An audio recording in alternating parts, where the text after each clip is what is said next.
All right, it's Thursday, 7:04. Sorry about that. Your impulses are being redirected. We are living in an artificially induced state of consciousness that resembles sleep. But don't worry. By the year 2025, not only America, but the entire planet will be under the protection and the dominion of this power alliance. The gains have been substantial, both for ourselves and for you, the human power elite. Ooh, is that a real Rolex? You're going to need your glasses because we're doing They Live.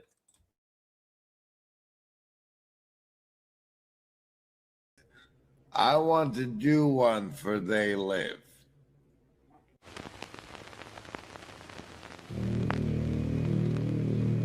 They have recruited the rich and the powerful. What do these things want, and why are they here? They're running the whole show. Wake up! They're all about you, all around you. They are safe as long as they are not discovered. Take a look. They're sending some kind of signals out of TV sets.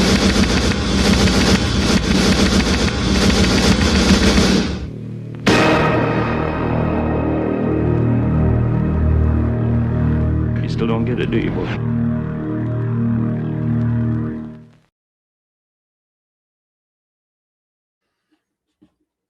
All right, here we are. Where's my camera? Okay. Hello, welcome to TLC movie night number 2, discussing They Live. I'm about to drop the link, and I'm told that I now have the powers to do that. Do I actually? We'll find out, or you'll have to wait even longer. Appears to have worked.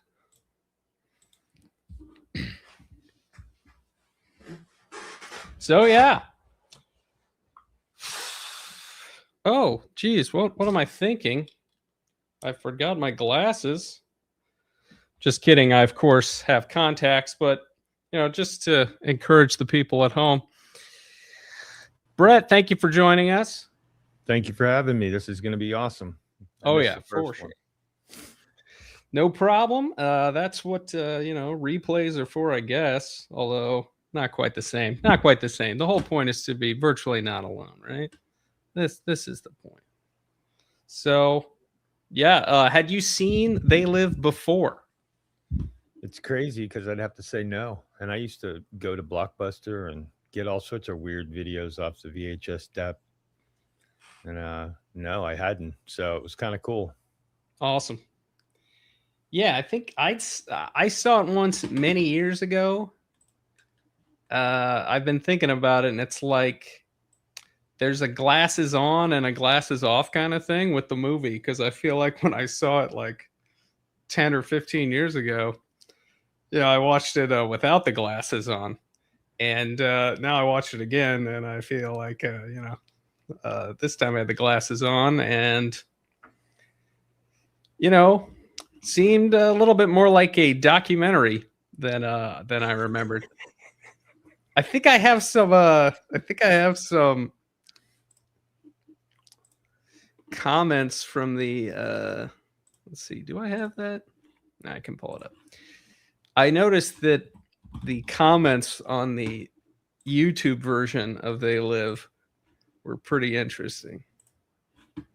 So I never even read them. That's awesome. Yeah, so here's the, if I throw this, like hey Grizz. The worldly hive mind. General? Is this the, yeah, okay, here we go. So yeah, I was just looking at these comments from the YouTube version. No need for sunglasses or contacts anymore. They're totally proud of themselves now. Nice for YouTube to provide us with a free documentary. The fight scene is a metaphor for how hard it is to get others to see the truth. What do you think about that, Grizz? Exactly what it's like. Oh, yeah. It's just like that's how fruitless it is arguing on the internet in general. Yeah. And or not necessarily fruitless. You can definitely bond with people while you do it. but I didn't get a chance to compare the TV edit to the full version to see what they cut out. It's pretty similar, except the swearing, which is mostly either ducked or just cut out. They didn't like do any of that, mother lover or any like. Did it have Hey, Mr. Falcon or anything? Did it have that whole day the two of them spend together before everything? Yeah. I didn't remember that when I watched it through this time. That part, it's real up front, but it shows. Yeah. It still had that, but I think that I could see them cutting that on TV though normally, because I think usually when they air stuff on TV, they like are cutting down for time purposes. Yeah, commercials. And That's stuff. what I was curious. Yeah, I don't think they did cut any of that stuff because I didn't notice anything missing. Apart Did from anybody else other than me write down every single thing that was decoded? As we can see scrolling below us. Yeah, I did. I did. Yeah. Honor apathy, reward indifference. Nice. Yeah, I think award. I think it says the honor apathy. It just says APA, and you can't see the rest of it. But I mean, what else could it be? Let's see. Did I have that one? Had to be honor apathy. That it has honor anywhere at all is fascinating. Yeah, I had that. This is your God on money. That was a good one. Oh yeah, he looks down at the money. It says, "This is your God." Oh. Yeah. So first, my first thought is just what are the glasses?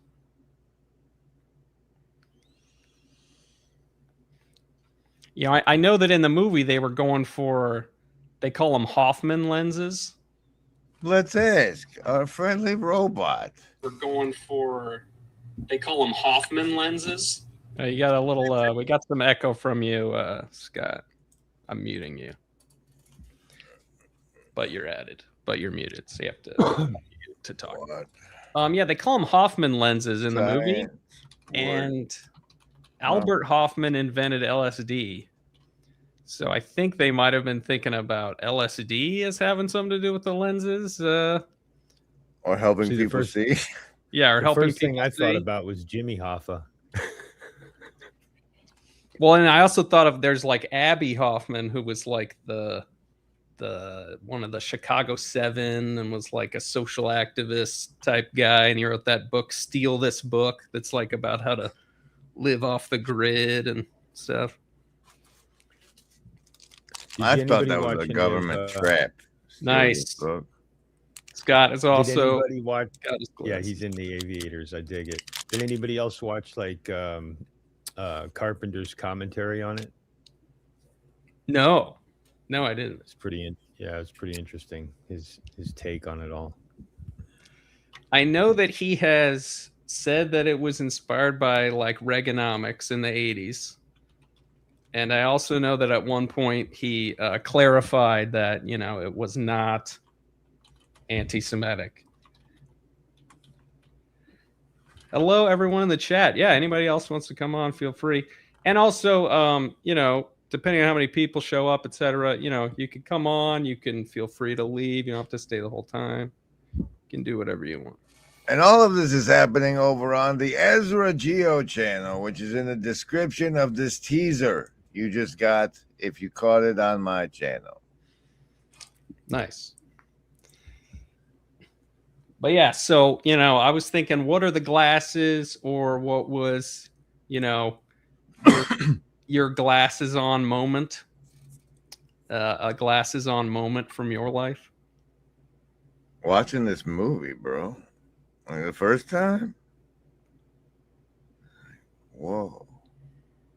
When did you first see it? Somewhere between 84 and 2000, I think. But it would have been early because Roddy was a big part of what I like. One of the I look back on the stuff I watched as a kid in terms of like resonant personas. like first one that I ever picked up was Jerry Lee Lewis's Absent-Minded Professor. But then, like for the Transformers, it was Starscream was the one, and so like when the Roddy and Hulk cartoon was out, like I thought the Hulk stuff was kind of lame, and so I was always Team Roddy. And then I was like, and then so when he goes off and does a movie, you know, I'm pretty sure I picked it up pretty quick, and that the billboards function, like whether or not there's a subliminal message from the aliens behind it, but that's what billboards do, just as they exist in reality right now, was big for me back then. And I think that was before X-Files, so, but definitely a primer. This was definitely a primer for me. For what I ended up being, you know. Yeah, so definitely like formative. And Stephen King has a story in one of his compilation books called The 10 O'Clock People, where it's real similar, except instead of sunglasses, you get it like when your blood nicotine level hits a certain amount. So like if you try and quit smoking and like your nicotine level drops in that range, then you can see the aliens. And that kept me smoking over the years too, so I could see the aliens. Yeah, I kind of relate to that for the times that I have smoked. How about you, Brett? Do you have any? Did you ever have a glasses on moment? Not necessarily, you know. Yeah. I'll keep the Bible stuff out of it because I think that was a little bit of a glasses on moment for me. But I think that I don't know. I feel like there was a moment actually that was pretty weird. Probably the first one is realizing my parents were smarter than I realized they were. Which I know this is so weird, you know, to say that. It's like sometimes goes the other way around. No, see, if you're intelligent at all, it's easy to think you're smarter than the retard that can't even program the VCR. Bingo. Yeah, that was a bizarre experience. I just couldn't believe it, but there it was in my face. In a way you can share with the class? The revelation moment? Well, my parents were young, so they were like, you know, my dad was 21 when he had me. My mom was 18. So I'm trying to think of, like, can you imagine, you know, parents that young? So raising me in a bit of a party scene and then seeing their evolution of going out of the party scene as they got older. And I remember thinking, you know, this sucks. Like, you know, I kind of liked them when they were drinking more. And then I did my own thing, right? And it was, you know, chaos and destruction. And then I just so you realized getting clean and stuff was smarter than you saw. You know, I mean, just to play the tape to the end, you know, the little comments that were made over the years, you know, they just started clicking. And it was kind of like downloading in the Matrix, all this information. Oh, yeah, you said that. Oh, yeah, you said that. Oh, yeah, you said that. When everything everything that they said flares up as it snaps into place in the new structure. Yeah, the neurons just kind of all of a sudden matured. That reminded me of this one line in the movie. I noticed that after he's been walking around with the glasses for a while, he like looks at a TV set and there's like this politician talking about how everything's going to be great in the future, but it's like one of these ghoul things. And he just says to himself, it figures it'd be something like this. Like, it does. That's the problem, right? Is the explanatory power of like the reason what everybody ends up attributing to the profit motive but instead is, something actually malevolent behind the scenes running it all. It does make more explanatory sense than like corruption being the way it is. But there's something like about that that's sort of like you realize something that's really strange, but then on another level you're like, it actually, like, now it all makes sense now that I know this. How about you, Scott? You have a glasses on moment apart from when you put your glasses on earlier? Yeah, I'm gonna about central banks. Start over. Mine was learning about central banks and how the places where we've been at war the most over the last, call it 2 decades, are the last vestiges of not having central banks. It's yeah. I actually re-looked it up the other day. I'm getting ready to do an interview with Taurus about usury, and there's only like 2 left. It's like North Korea and some Morocco or something, some micronation that doesn't have a central bank. So Syria, Iraq, Afghanistan, they all have one now. That was my glasses when I learned that there was a connection between the or a perceived connection. Allegedly. One way to get there is to hear like what Gaddafi was up to before he was overthrown. Yeah. Trying to make an African gold standard. Yeah, that was all around the same time. That was my glasses on moment where I was like, what are we doing? Probably too much for this stream, but anyway, I could probably go now.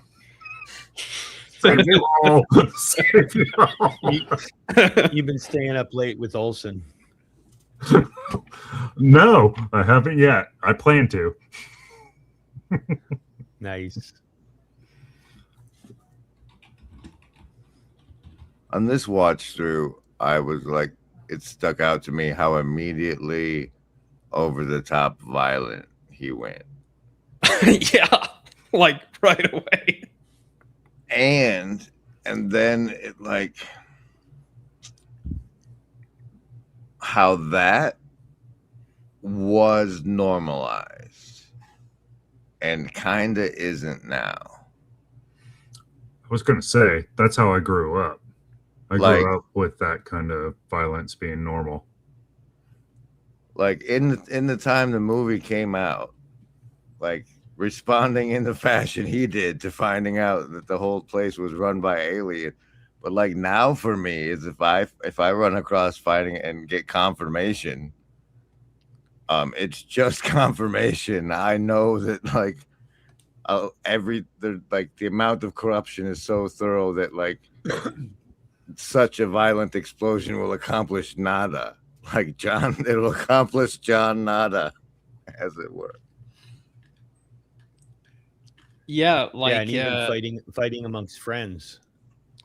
Like these 2 guys are buddies. He's just trying to get him to see the glasses, and they're literally kicking the crap out of each other for way too long. By the way, no, it's Roddy Piper in the old days, man. That is the perfect amount of fight scene.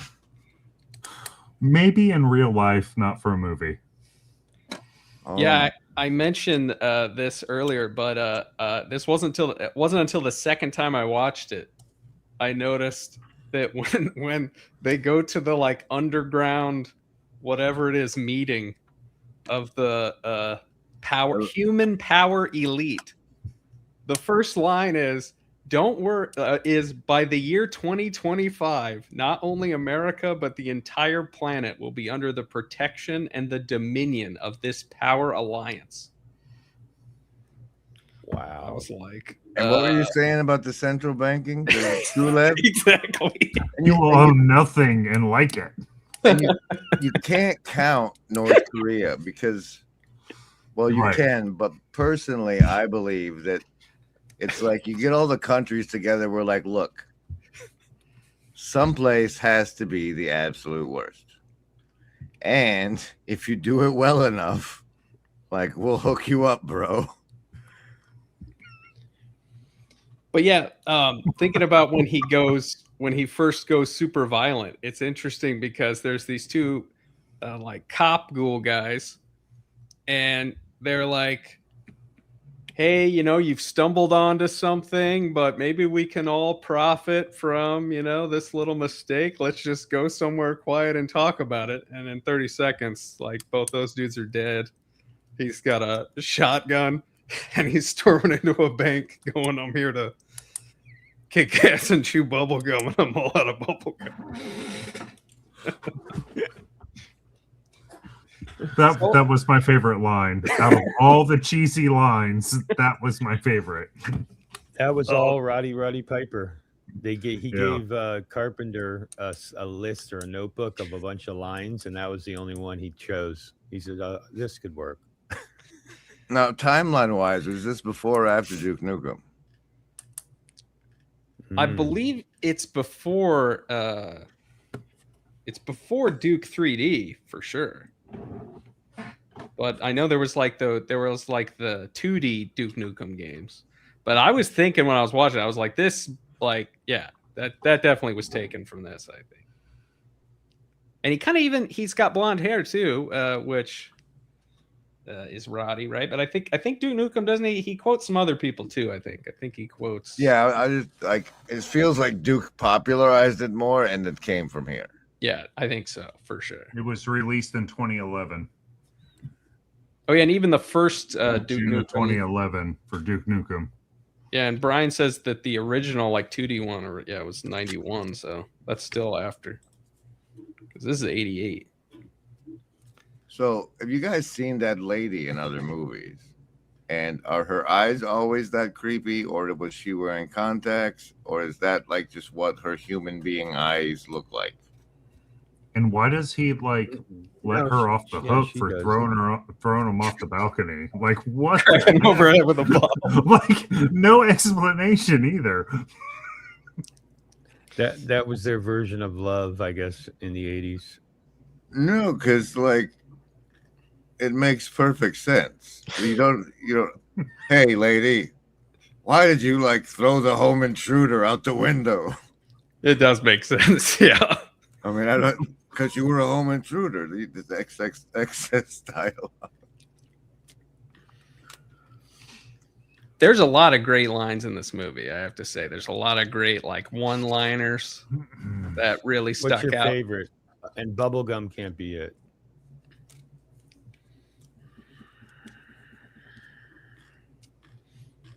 There's a lot. That's a great pitch back. One of my favorites. Yeah, one of my favorites is probably Life's a bitch. She's back in heat. That is a good one. That was pretty good. And when he first meets Frank says the golden rule: he who has the gold makes the rules. And this whole deal is like some kind of crazy game. They put you at the starting line. The name of the game is Make It Through Life. Only everyone's out for themselves and looking to do you in at the same time.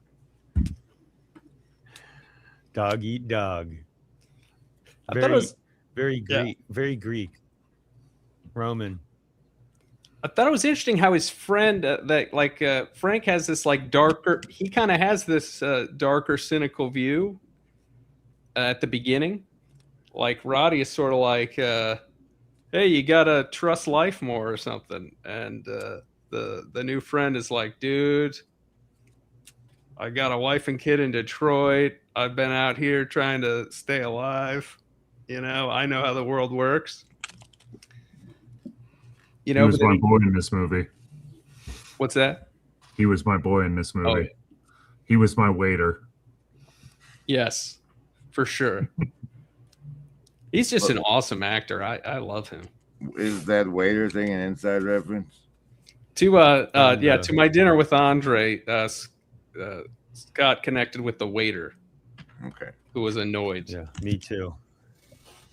That was like, that's the resident archetype you had from the film. My I'm where I favorite sit, line man. was Right on the edge. the biker standing out front with the shotgun, and he's like, "Hey, brother, there's something going down." When he opens, Yeah, the the door. upgraded That was contacts. I completely forgot about that. Oh yeah, we can. Yeah, saying we can upgrade to contacts. Yeah, that's what don't have was to wear going these down the after entire the stream. biker. Spoiler awesome. alert. Something new going down. That's right. Yeah, I might need these. That Hoffman and his LSD is fascinating because, like, it's real easy to see reading a newspaper article about a guy who took LSD and thought his glasses, you know.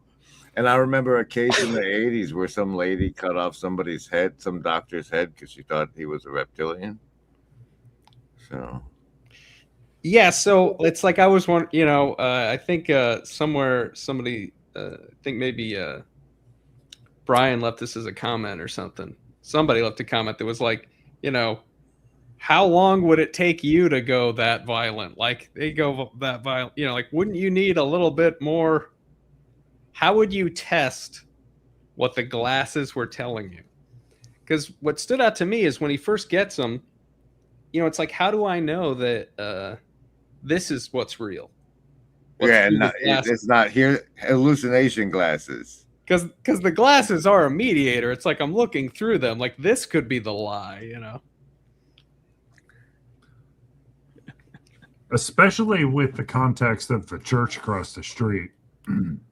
So this was my first time watching it, and I really thought there was some shady stuff going on in that church, and it wasn't what ended up coming down. So, yeah, to your point. What do you mean you thought there was shady stuff? Well, turned out to be like you thought that was where the aliens were going to be, right or off? whatever. Yeah. Well, hold up though. They never say alien. Right. I'm just saying what I'm saying. I noticed that they never say alien in the movie, although eventually they do say that they're from Andromeda. Was it Andromeda or Alpha Centauri? Well, either way, they were getting projected out into space, so they clearly came from space. But I think I like the more spiritual, like they're like, maybe they're like demons or they're like dead. I mean, in the credits, they called them ghouls, and I thought they looked like ghouls. It's like they look kind of dead. Yeah. So, maybe they're back in the 80s. Ghouls was like a popular word. You know what I mean? Like that was kind of the new. True. I don't know. Did and you there catch was the name that on the whole front? Go ahead. No, I was just going to say, did you catch the name on the front of the church? The name of the church? I did. It was African Methodist Episcopal Free Church.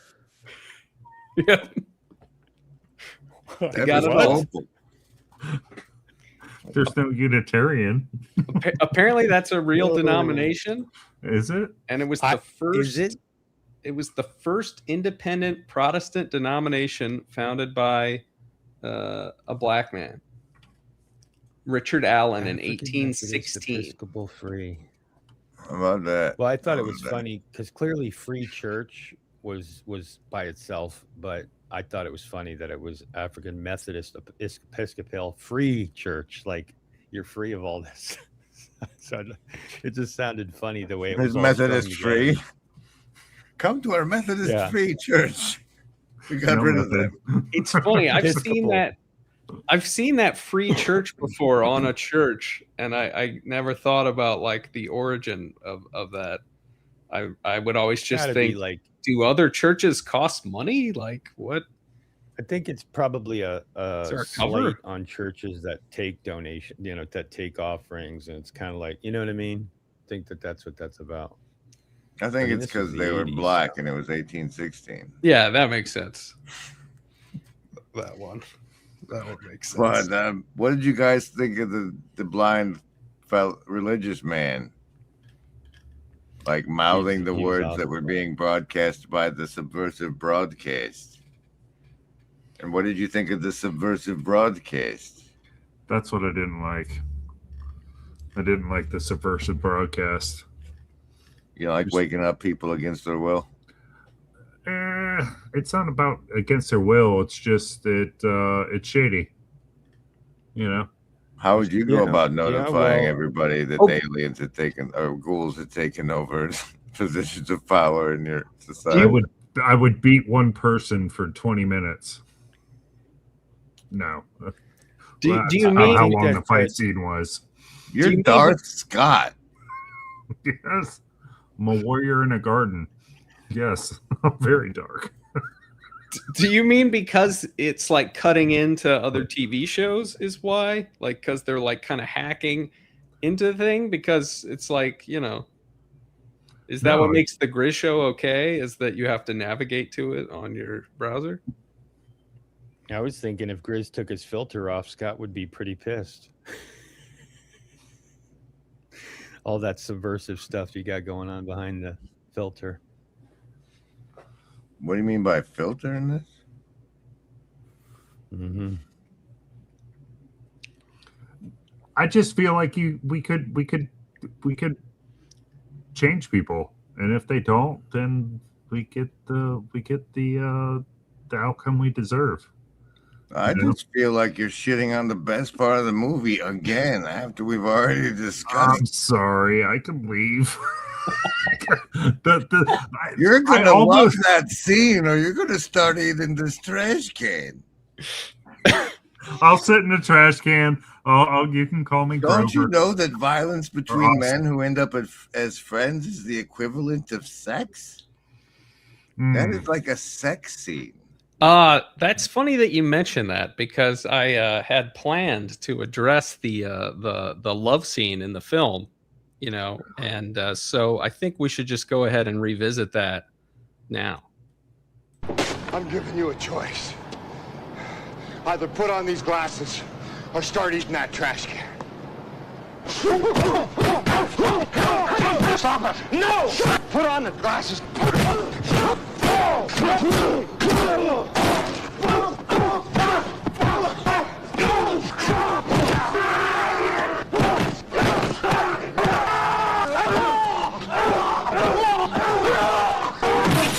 I'm sorry.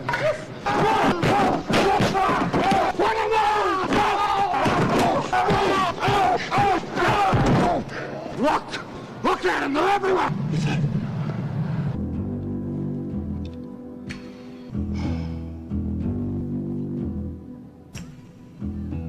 Ain't love grand?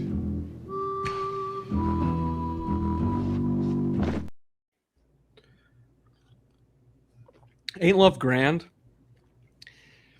I was thinking, really, that scene, it's 6 minutes or 5 minutes or something. Not edited by me. And like 20. I was thinking, it's really kind of My Dinner with Andre in 5 minutes. It's like Andre is like, put on the glasses. No, I don't want to. And then eventually he does. I love how it's like so well crafted how the fight escalates, and then he breaks the window. And then they like reconnect at the friend level just long enough to keep this from ending in the hospital. And then the fight continues. Well, and one thing I was thinking was, can you force people to look? Because even through the fight, it's like what ultimately ends up getting the guy to see is maybe not just the fight, it's also their relationship. Like the guy came back after thinking that he's a psycho killer. He still came back and was like, hey, I got you a week's pay, man. Like, good luck, psycho you killer. need to disappear. You know? Which is really interesting too, that like you would connect with this guy and just be like, well, maybe he killed a bunch of people, but he's my friend, so here's a week's pay. That's part of what makes this movie good for people who have never seen it. It's because back in the day, there used to be male friendship in the media. I don't know what happened to it or why all the dads are bumbling. There used to be male friendships that were started like that, too. That don't happen anymore. Yeah, like I grew up watching the Lethal Weapon movies all the time, and the buddy action genre. It's like a whole genre of movies. I think the last one we had was the DEI edition with Jackie Chan and Chris Tucker. It was the last I saw of a buddy movie, but I haven't been paying attention to films in a while. There might be more out there. Let us know in the replay comments. Yeah. I didn't remember from like seeing it years ago. I didn't remember any of the church stuff. I did not remember that it was in a church where they were meeting. And I thought that was significant. And I also thought it was interesting that the first time he goes in there, it's like the door's open and he looks around and he sees the stuff. And then the blind priest comes in and grabs him and touches his face. And then it's like, you'll be back. Because Roddy tries to get out of there. And he's like, you'll be back. But I thought that was interesting because, again, it made me think that you can't be forced to wake up. It's like you have to go through the door and you have to find the glasses and you have to put them on, or your friend has to beat you senseless and put them on you. But, you befriended him first. And, would you even believe the glasses if you didn't choose them? I don't know, man, because like I said, that they do a lot of sense making. And I don't know if it's just because I was that old when I saw the movie, but like to have a coherent frame on why society the way it was, like, I don't know. But like, it's bad to have them. There's no good that comes of it. Like, even if he had succeeded, they like what? Then everybody in Los Angeles gets to see him for the hour to 24 hours until they get the signal fixed. Right. Also, if the glasses were LSD, is that just like dumping LSD in the water supply? Because I'm not sure that worked out that well when the CIA did it. What if we swap it out where we're currently doing the fluoride and like swap that out for? See, I mean, surely it's a safe ratio. Microdosing. It's the new thing. But okay, there's that request. Like, we used to talk about this fellow named John Bavacki, and he'd always ask his class if you were in a relationship and she was cheating, lying, didn't love you, would you want to know who you would like to know the truth?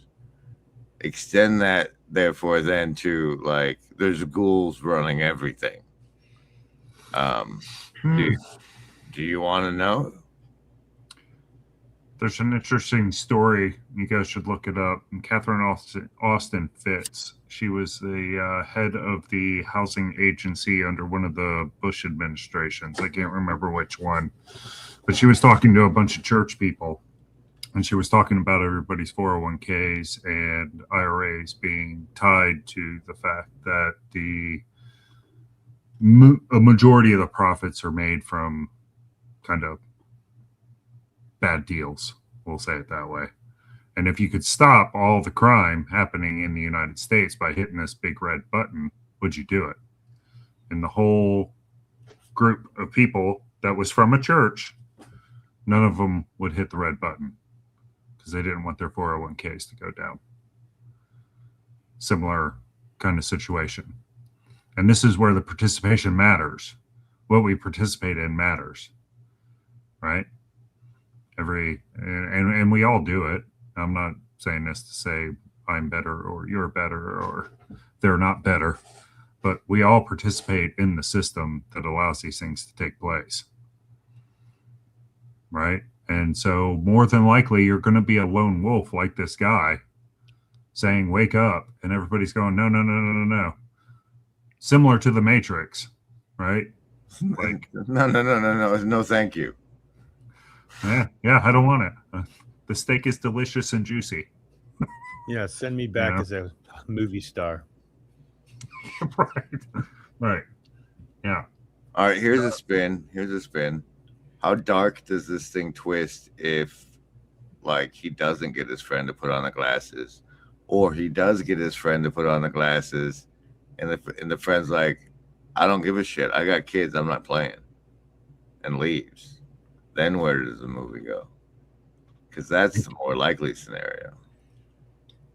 And could you blame him for doing that? Not With his after the kids. murder spree. But I mean, absent the murder spree, you still have the same dilemma without such an obvious excuse to distance yourself, right?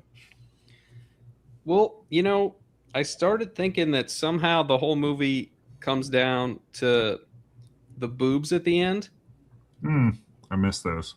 because YouTube. when I saw it originally, I thought that the ending was just so silly and like idiotically stupid or something like that, that it kind of annoyed me, because I thought, well, he died and he got his friend killed and all this stuff happened just to end with this, like, there's like a girl in a love scene with this dude, and she looks down and he's like a ghoul and he's like, hey baby, what's What's the wrong? matter, baby? But this time I was thinking, like, there's maybe that's actually really important, that this is how it Because ends. if there was something the matter, then that would mean that the frequency had gone down, right? For sure, but also, like, maybe something about the like can you procreate with a ghoul? Is there a future with the ghouls? Like, was there something important about invoking sexuality at that moment? I mean, there's no sexuality in the entire movie until that moment, really. There's like a little, flirting with the girl before she hits him with a bottle and knocks him out the window. Well, I heard somebody complain that this movie was campy. And I've never really thought horror was a good genre fit for what this film was.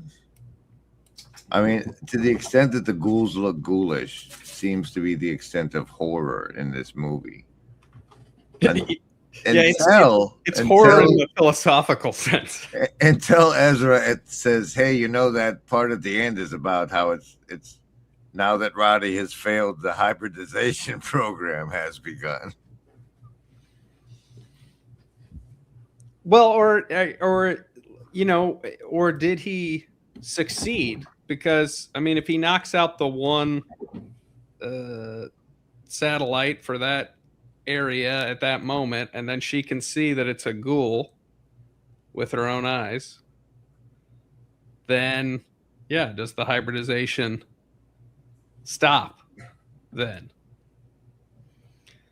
I also thought it was interesting that one of the things that I bumped on in the movie was, all the things that I have scrolling here, that they're all really disturbing, except one of them is marry and reproduce. See the rotator cuff edition of that in the hive mind right now. What's that? I said, see what rotator cuff said in the hive mind. Who's rotate? Yeah, marry and produce with us ghouls. Exactly. That's what I'm thinking. Nephilim stuff.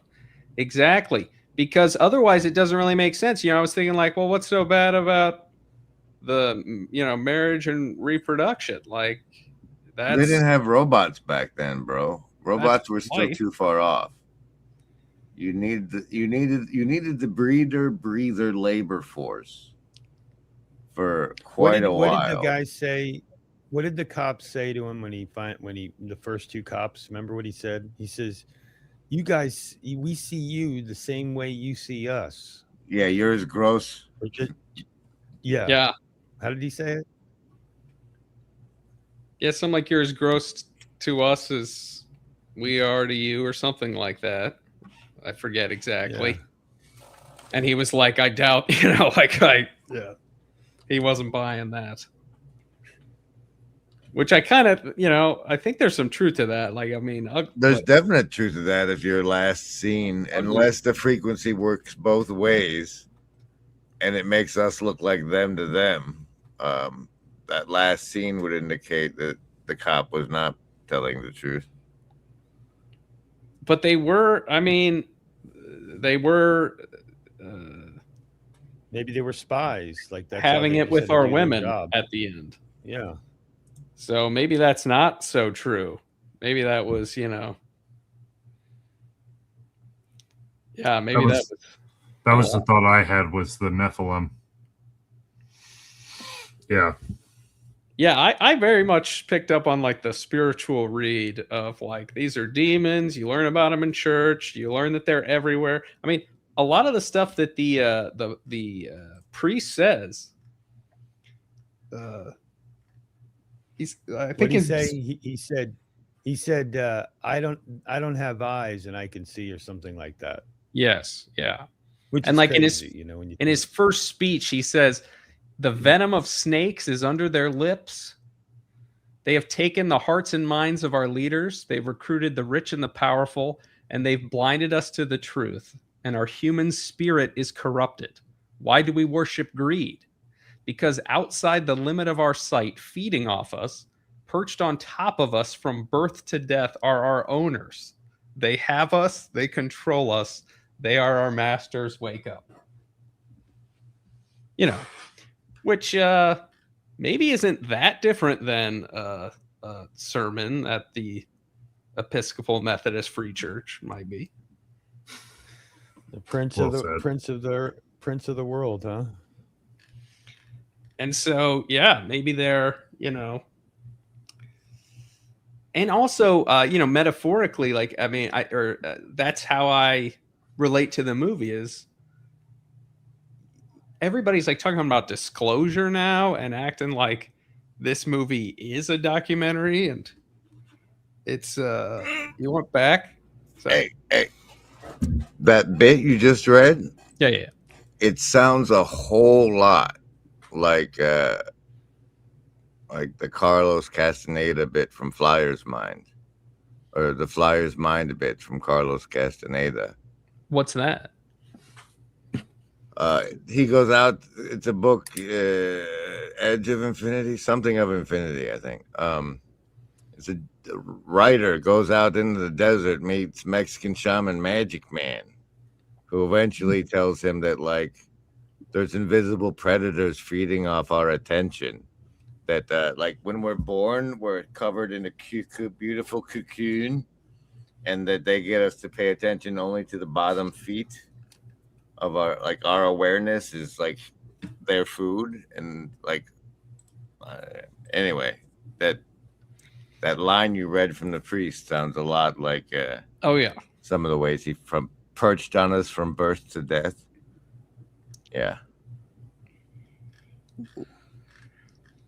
Yeah, so I kind of picked up on it that way, and like, now everybody's talking about disclosure and acting like this movie's a documentary basically, and that this is all going to somehow come out or be proven. A lot of people seem to think.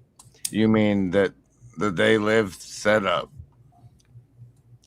is what people assume is true when they're talking disclosure these days? Question mark. And so when I watched it, I was thinking more of, isn't this true even if it's not, in a way, literally true? Like, what does it take to become one of these demon things? Now, I'm not sure, I don't know about blowing them away with shotguns. I'm not going, I don't know. There doesn't seem to be any strategic efficacy from that line. Yeah, and also like it's not enough humility. What's it called? Like epistemic humility. Like maybe I'm crazy. Like, like you need to have something that kicks in and goes, what is the percentage chance that I'm crazy before you do anything that involves violence, in my view. Yeah. Why do you need that? I mean, you apparently only get this one life, right? And if you want to spend it going batshit crazy, isn't that your God-given right?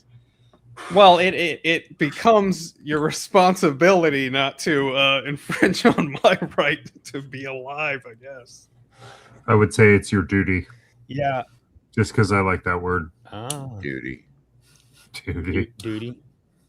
We all Yeah. do our duty. Civic duty. You know, I was thinking, I was thinking when I first was kind of, it wasn't deconstruction. It was kind of like being putting the glasses on, right? Like looking at the world in a different way and everything. And I thought to myself, what is Revelations was a book I used to, I don't know if you guys were like this, but like I was so frustrated with the church that they never preached on things that everybody's always asking about, like the Nephilim and the angels and that was like one of my early angles. Like, if you go back, Pastor Paul used to do a Q&A on Fridays, and they did it via the Discord.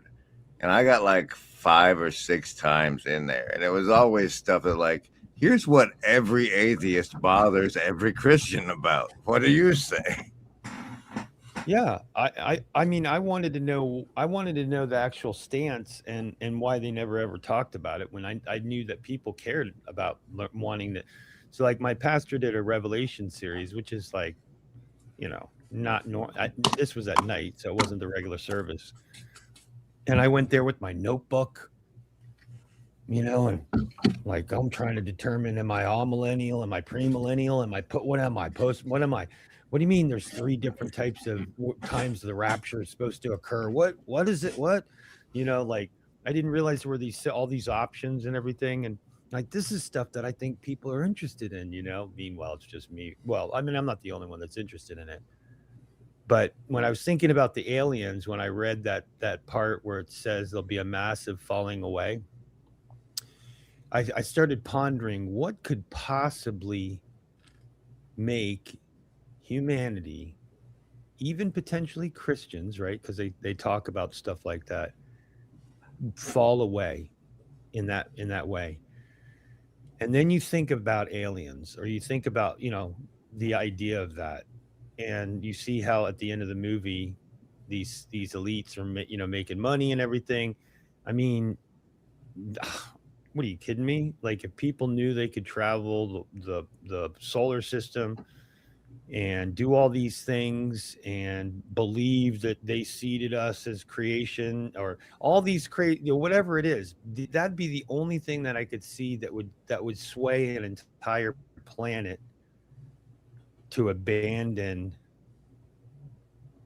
I guess, modern religion, let's say, I guess, in a way, like everything gets thrown out because now we have this fact that is out there. It's real. We know it. It's official, whatever. Someone shows up at the White House, and how many people would sell their soul to be with them, to kick it with them? Yeah, I feel like that already happened, and it was just like it was materialism was the thing. It was the. Well, I think that's what Brett's saying is like, right? Yeah. Will if we see 4 foot tall or 7 foot tall Nordics, will it shatter what's left of the enchantment, Or the move back to it? Because I think in some ways that's what the Orthodox movement is a movement back to that. And if that scares the lizard people, do they bring in the aliens to do what Brett's saying and kind of squash that? Say, no way. It feels like the lizard people are scared of the clock more than anything the cattle are doing. Are scared of the what? I'm sorry? The clock. That's a good point. Yeah.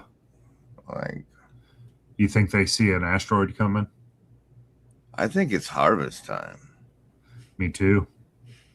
I think Like- it's time for Yeah, separation. they mentioned This is they yeah. mentioned they do this all over the galaxy, right? That wasn't that the implication? Well, again, they said that we're their third world, and that they're like they believe in free enterprise.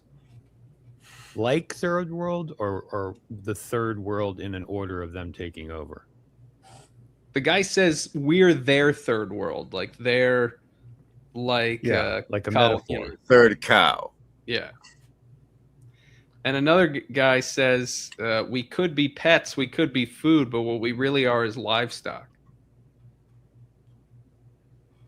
And if you remember the Wachowski sacrifice, where the gentleman sacrificed their 2 towers to get the truth out, and then did Jupiter Ascending, which is like Terrence McKenna said, well, like tried to make us feel better by saying like Earth peoples the way an apple tree apples, right?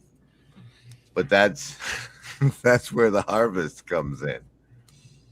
And I think that's why there's going to be a great reset. And it's like, I don't know. But isn't that what Revelations talks about too? It's also a harvest of souls. Right? Yes. Yes. That's what I'm Yes. saying right there. What doesn't make you know- any sense to me is like, given the population numbers, specifically, even if you look at Christian population numbers, how everybody thinks the rapture is going to include them when it clearly says only 144K. Who are Oh, remaining. That's symbolic. I always saw that as who Let's not was get remaining. Let's not. It's not, though. It's not, because they didn't have television back 2,000 years ago. So not only was language was also numerology. Language was also That's mysticism and secret societies and encoded messages. I don't think the number 144,000 is at all like. How much of Well, your he labels what they intuition- were. He labels them. Right, but I'm saying I think there's a different layer that number is a reference to a thing. Right. And it's agree. not just like there's 12 tribes and I think there's something else to it too. Oh, I was wondering Well, if it was like an intuition just based on your experience of life that 144,000 sounds about right. It does sound about right. So saith the Mormons or Jehovah. No, so Thank saith you the for Jehovah laughing, Witnesses. Ezra. I thought I was the only one. I was going to be a weirdo over here. No, Yeah. but you know what though? If aliens showed up, okay, and they started doing some unbelievably magical things, okay, Like casting out demons? Like- That'd be healing that's the people. play. Dear alien overlords and or whoever's organizing this blue beam bullshit government psyop, listen to me and hear me well. Hear me well. Your best bet to sow the confusion that demons are aliens problem is to have the aliens cast demons out of people. And then what will people say about aliens being demons? You see, there you go. Free one. Better play Take it. than butt probing. But yeah, yeah, but I do like- wonder. I mean, do you have evidence like that? Like people doing like these things, you know? Well, although the Antichrist supposedly is going to die and come back and all this weird stuff, like they're supposed, you know. The So, wounded head. but I'm saying, like, yeah, I'm saying if these aliens were to show up, right, and they were doing like, you know, things that we just can't believe with our eyes. You mean to tell me that people that aren't into that mystical, enchanted thought process aren't going to be taken emotionally captive by that? Well, I have like a kind of earthy take, I guess, on this, which is when I hear that, I hear that that's what's happening. It's like, well, we got this potentially lizard guy who's like, we're going to have colonies on Mars and terraform Mars. That seems pretty incredible and magical to a lot of people. And then we got these data centers going up with this incredibly powerful technology of AI, which seems, magical to a lot of people, and it's being like sold as magical. So I'm like, yeah, this is what's happening. And 2025, they were right on the, numbers there. Seems like it's checking out. I know, that's why I guard myself a little bit on all that stuff. Well, this ties back into that Machu comment. Like, where do you guys feel with regard to what you want to know? Is that innocence? Is not knowing innocence? I would risk going crazy to know. What did you think they meant by powers and principalities compared to what you saw in the movie? Well, yeah, it's like I would want to know, and my real intuition about what it's like is it's the guys with the military gear and the stuff. It's like, this is kind of amateur hour. Like this is easy to find, and then they kill us all, and then what? Type of thing. And if they can just say that we're communists and whatever, and then nobody ever even knows that anybody ever knew anything, that's not very helpful. And even the one of their leaders is saying, like, we need to, not be too foolhardy here. We need a long game. And so, Yeah, because back then they still had to make it to 2025. Is that? They still had years left. Yeah, they had time. Well, now, whatever, icon carvers and cog sci guys agree that we got to become saints as soon as possible. So that sounds like we need the glasses. I mean, that sounds like we need to both have the glasses and or contacts, but also the wisdom to know not to get too foolhardy with the plan, so that we get our friend killed. And it's he knew better than to trust that weird-eyed lady. Exactly. A saint would not have trusted the weird-eyed lady. That was just for Hollywood. That wouldn't have happened in the real one.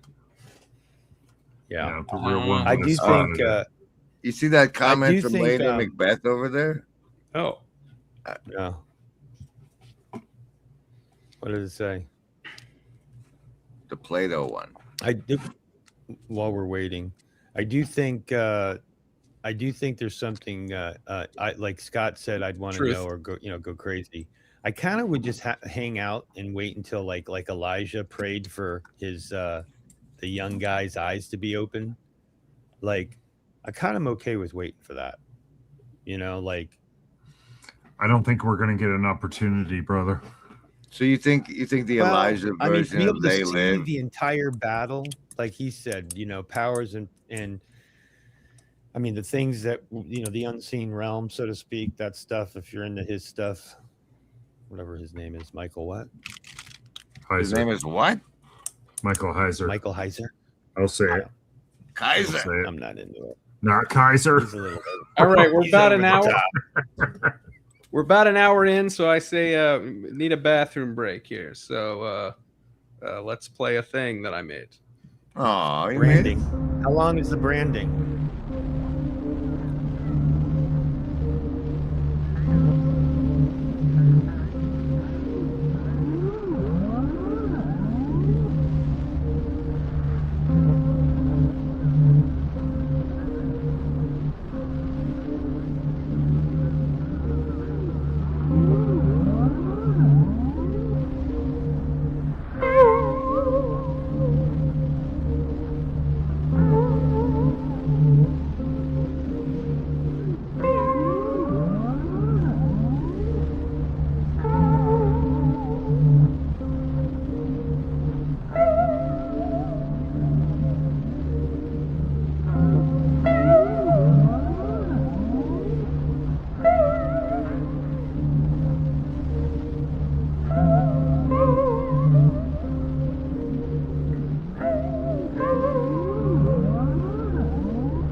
Did you know that next week at this time slot there'll be a fabulous game of Monster Party Monster Fight on the Grim Grizz channel, starring none as only as Grim Grizz and Ezra, as well as 3 other players playing as lobster monkeys as we fight monsters? That sounds like something that can't be missed. Can't be missed. Be there. And Grim Grizz but channel. that brings me to my next question: is what is the next movie of the movie club, and how are those decisions handled in this anarchist commune of yours? Well, there's a couple different. The next one is currently not decided, and might be secret. Well, I think the people that showed up for this one should have maybe 2 votes. Yeah, in maybe the they should overall make vote. a vote. How do you do, hey, everybody watch the movie before we talk about it if it's secret? Well, I guess you announce. It's secret until you announce it.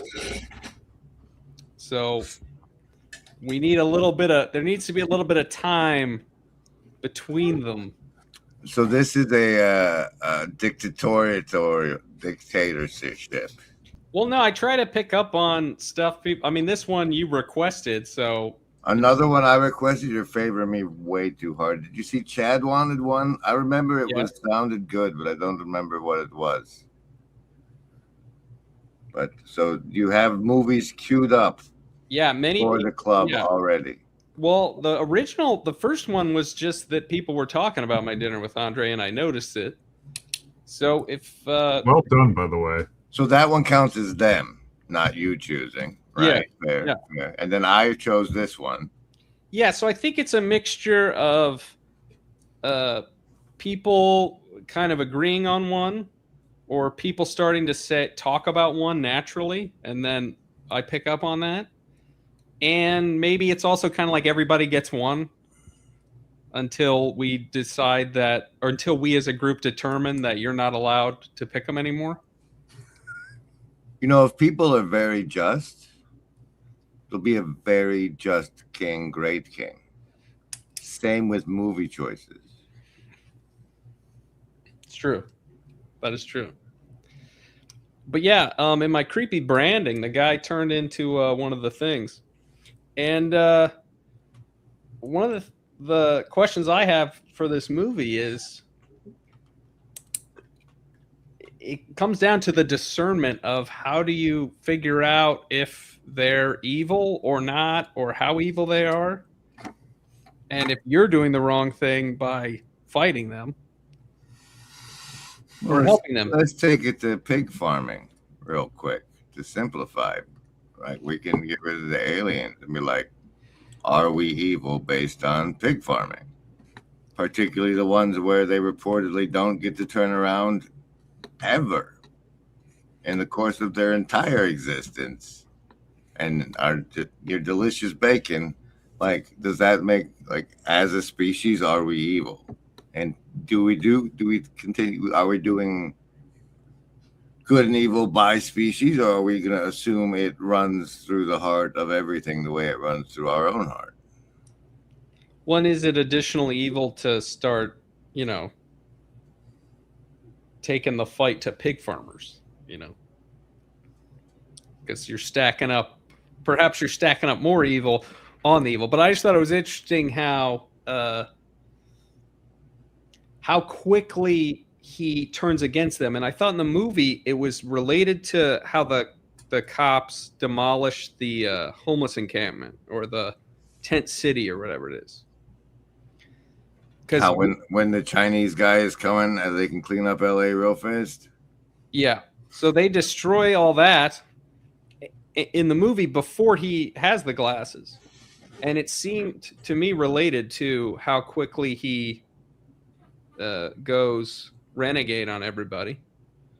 Was that it's like he already lived through that, and then he kind of is looking for what's behind the evil in the world, and then he finds an answer, and he's like, well, this is it. So I'm all in.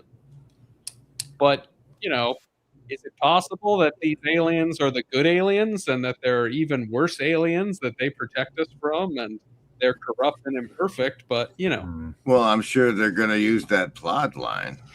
Yeah. That's why Watership Down is one I like to point people to. Yeah, that was a good one. That was a good one. Oh, also, random thing. I have a Zen calendar. Today's Zen calendar. Oh. With an eye made quiet by the power of harmony and the deep power of joy, we see into the life of things. Is Joy still on the hive mind? Can we borrow her deep power? So, See I see into it's- the life of things. it's interesting that it was about seeing. What was the deal? What was the connection to the pigs that you were making? Well, these aliens were or these ghouls in the movie were farming us like cattle. And like, are they evil? So I was like, well, are we evil as we farm cattle and pigs? And I understand that the way we do pigs is particularly Gruesome. existentially horrifying. Yeah, because the first thing I thought about was Jesus crossing the water and the demon, Hi, Joy. and the demons getting thrown into the pigs, and then they all committed suicide, and the farmers were all pissed off because that was their money. You know, it's like I'm trying to think of how that. So you're Well, saying that- Jesus could have been a ghoul? No, stop it. That brings us back to genetic engineering and the phrase long pig. And how we don't know about any other animals. Like, we could probably go through and ask and find it through the Bible, but we know for sure that demons can go into pigs. So they have that much in common with humans. Okay. Had not made that connection. Yeah, there's this whole theory that like pigs are a failed human engineering attempt. Or maybe not failed, I don't know, but like, because we can swap organs so easy and whatnot. Well, a big way that I tend to try to discern if something is good or not is like, does it contribute to life more than death? Okay. Like, so the ratio, is it anti-entropic? So this is why I was picking up on the marriage and reproduce is part of the propaganda in the film, which at least contributes to life on some level. They do. But then at the And end, a good farmer wants a nice-sized herd too. but also at the end, we got that the woman who's sleeping with a ghoul, and then That really struck you, didn't it? Well, like I said, I hated it originally, or I thought it was silly, and then I thought, well, maybe this has something to do with that level of what contributes to life, because if they can't procreate with the ghouls, or if the ghouls are making some kind of hybrid half ghoul thing, and do you think they put that much thought into that scene, or do you think they just wanted a funny ending? Well, I think that like symbolism happens, you know. Yeah. So it's like you don't even know why you put it in there. Because, because it's funny, but it also like felt right somehow. And this time I was like, it does kind of, it's interesting because even that scene, it says like marry and reproduce behind her. And like in the hive mind, we had, Matt talking about how in that time period, like, I guess he's saying that Gen X, it's like getting married and having children is lame. And so, but the dude, the whole explanation. The black guy was married, right? Trying to do right with his family. And Roddy Piper was wearing his wedding ring in that movie. But we never heard anything about him being with anybody. So, I mean, it seemed like there was, it didn't seem abnormal. to, you know, I mean, they did throw the 2 gay guys in, the 2 gay neighbors in at the end there, or, you know, with the, so I don't know. Maybe that was their attempt at the beginning of placement. Well, and I think it's confusing because things can contribute to life at different levels, and you know, like, but yeah, were you gonna say something, Scott? Well, I was just noticing because you're talking about the billboards, and the billboards had marry and reproduce, and I was thinking about all the other sayings: obey, You can give us the consume. Scroll again, man. Give us back the ticker. The ticker. Yeah, the banner. Oh, there you go. Yeah. So, but notice how there's a choice in all those. What do you consume? Who do you conform to? How Are long you do you staying stay asleep to what? Right? What are you submitting to? Right? There's still a choice. Obey authority is pretty clear. But what authority? Right? Are you going to obey the authority of the principalities and powers here on earth, or the ones that transcend that? See you up. So, and some of these things, though, like he says, we don't have agency. Some of these things, I don't know that we have as much choice as you think we do in all these. So I would point to hearing more than consume. seeing. We have to consume. You're just talking about the degree at which we consume, right? We have to conform. What degree do we conform? You know, we have to sleep. Do we stay asleep? I mean, do we I have to guess sleep? We get away. I mean, Christ was yelling at his disciples for falling asleep. This is well, I don't know this anybody is like that's lived this their whole cattle life without management, sleep. right? Yeah. I mean, if you're this level, but if you're this level, you know, can you forego? I'm indifferent because I'm trying to be rewarded. Well, I don't think I'm Christ. I don't think I mean, yeah, that will get you nowhere, my friend. Yeah.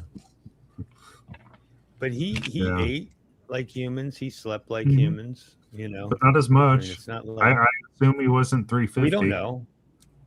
He Well, probably I don't think we wasn't know. 350 pounds. Are you saying actually? I'm saying, Actually. I'm just, you know, I mean, if gluttony's in there, I doubt he's 350, you know. So, and he was in the wilderness for 40 days, 40 nights, got tempted with turning a rock to a loaf of bread. Oh, I mean, that's the way. That's the. I don't know if any Christians have tried it, but it's like. Well, we try it often, and we fail it often. That's the thing. Yeah, but see, I don't like assuming things that aren't explicit. You know what I mean? Like I you know, like it's not like they had to write. And he. Why don't you ask him if you're curious? Yeah, I'm not. I don't get. Like, isn't he the living God here with us now and with you in your closet? If you want to ask him odd questions, I don't hear it audibly. Well. Yeah, I think you can ask for that too. He's God of the universe. I'm not a Christian. I can't say this is just what it looks like from the outside. Fair enough. So what I did my first time going through Lent, I literally felt myself with Christ in the wilderness, and I thought of myself with him every day. And it was the most amazing thing that's ever happened to me in my entire life, even over my son being born, and learning that I could love someone as much as I loved my wife. The most amazing thing that happens, I think, to a father is when your son or daughter comes into this world. Because intellectually, you're going to love this thing. And then it comes into your life. and the shock and the awe that takes place, because mom gets a 9-month head start on loving this thing, but we get hit all at once, and it's amazing. And I would say that the first time that I went through Lent thinking about being every day, I felt like I crossed time and space, and that I was with him and he was with me while he was in the wilderness. And I think he was hungry. I think he was real damn hungry when Satan said, turn this rock to a loaf of bread.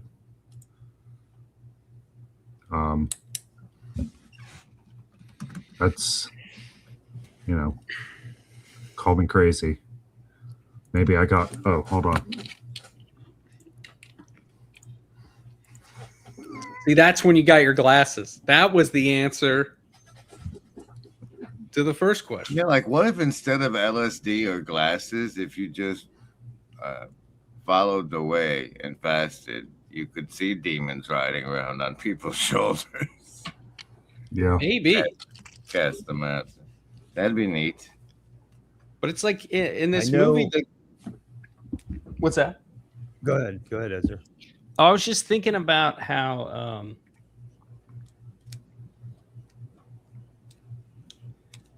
I was kind of stuck on this, what's good, what's bad, what contributes to life and death. And like, apart from being really ugly and creepy looking and kind of looking dead, I would say, the only real other thing that jumped out to me was the lie. It's a lie.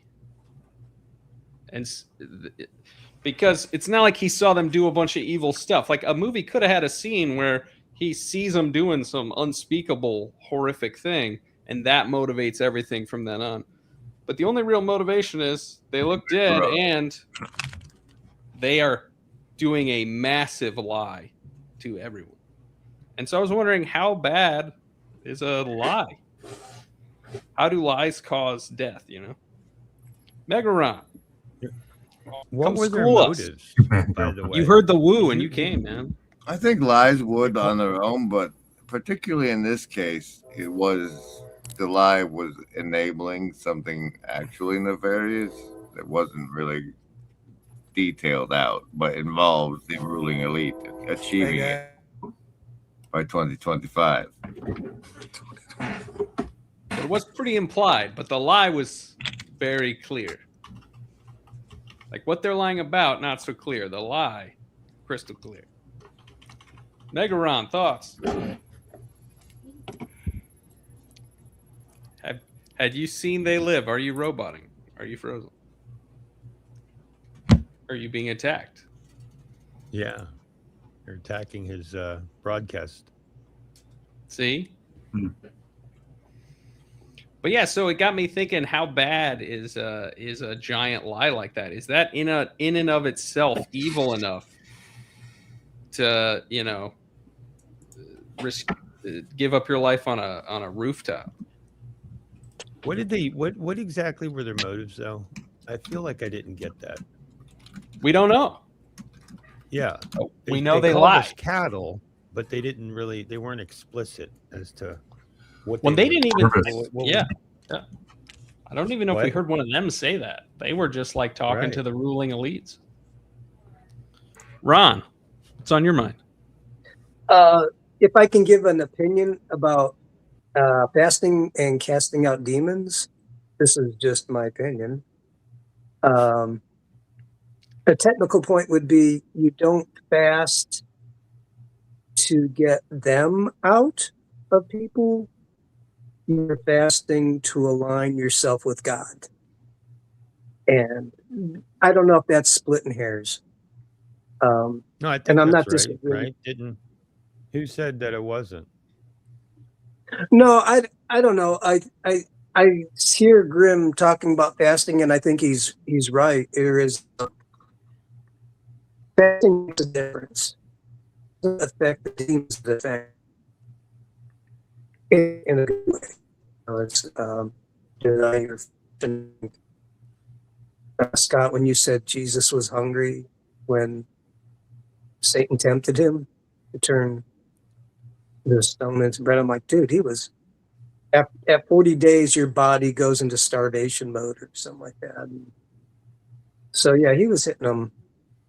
He was gut punching them in the bread basket. Otherwise, it wouldn't have been a temptation. Right. Yeah.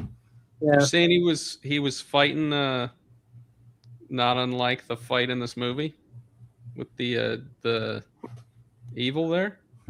I a little bit of shame. Didn't watch. Sorry. We're losing you, Ron. Roboting. Well, You're getting throttled. Yeah, we're losing you. We're losing you.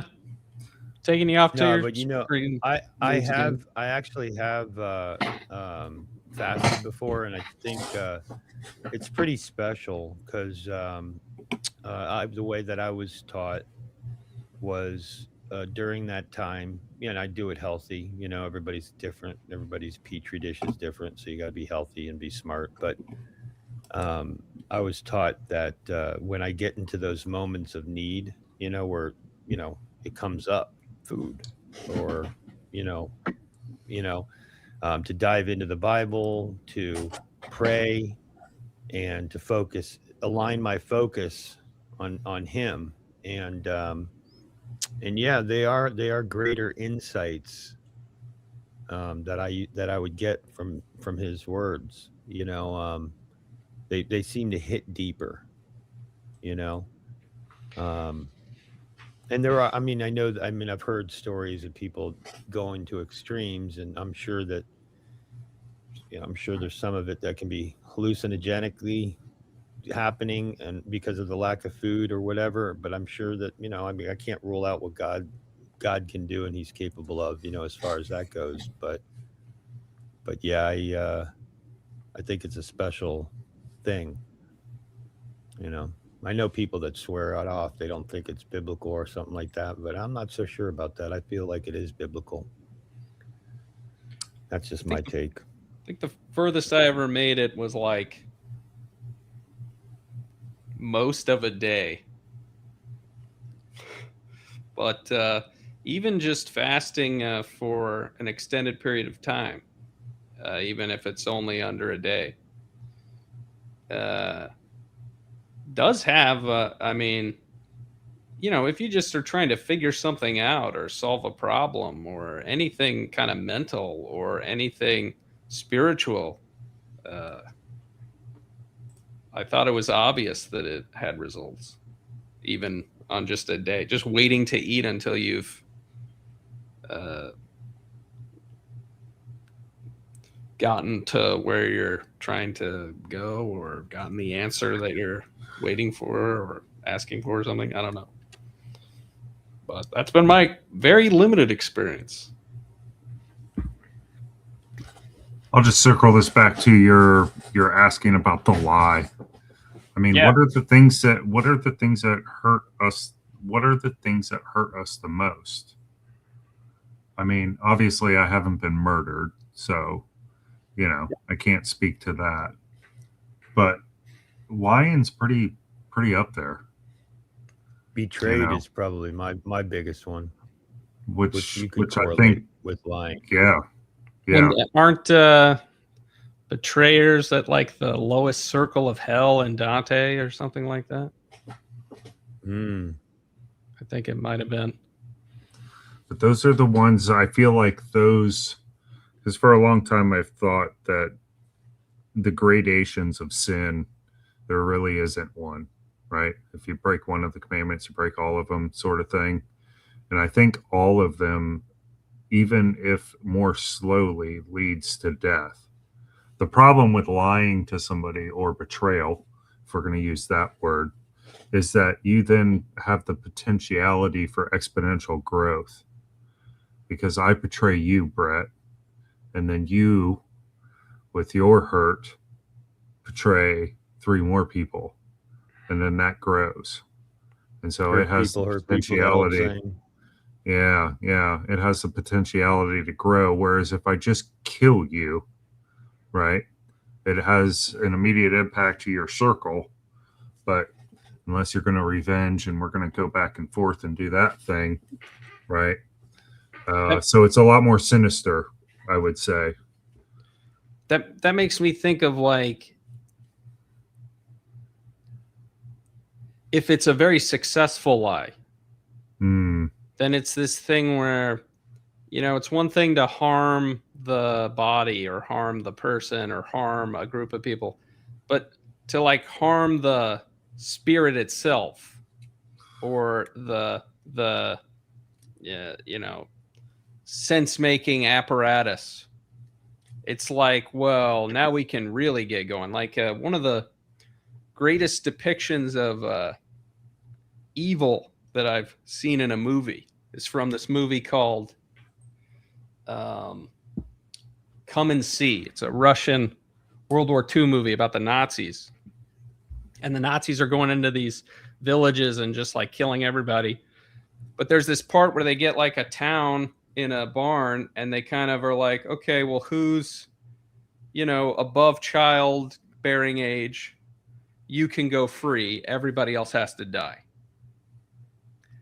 And then they catch a Nazi and they're like, what is wrong with you? What are you people doing? And the Nazi guy is just calmly explaining to them that he believes that their bloodline is inferior. And so it would be wrong to kill the older people. So they let them go. And you realize that it's like a rational,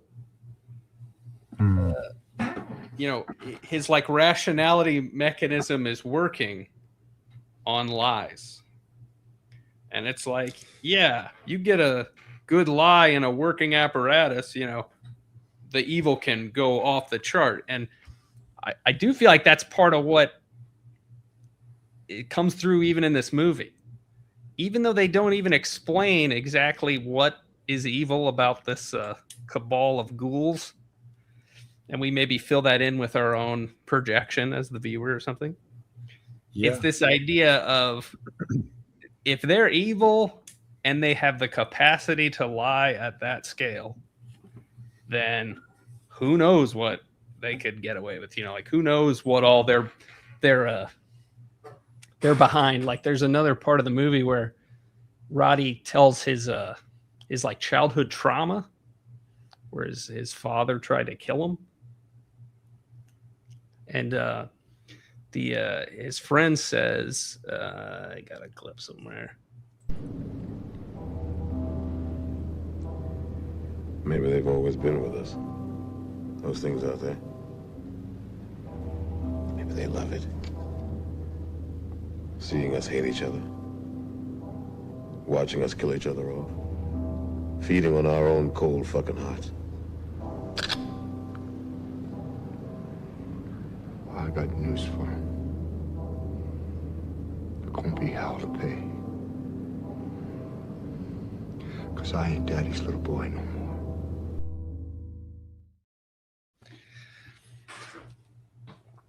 So I feel like that was one of the deeper scenes that kind of evoked this idea of like maybe they're behind everything. Maybe they're behind all the evil in the world or something.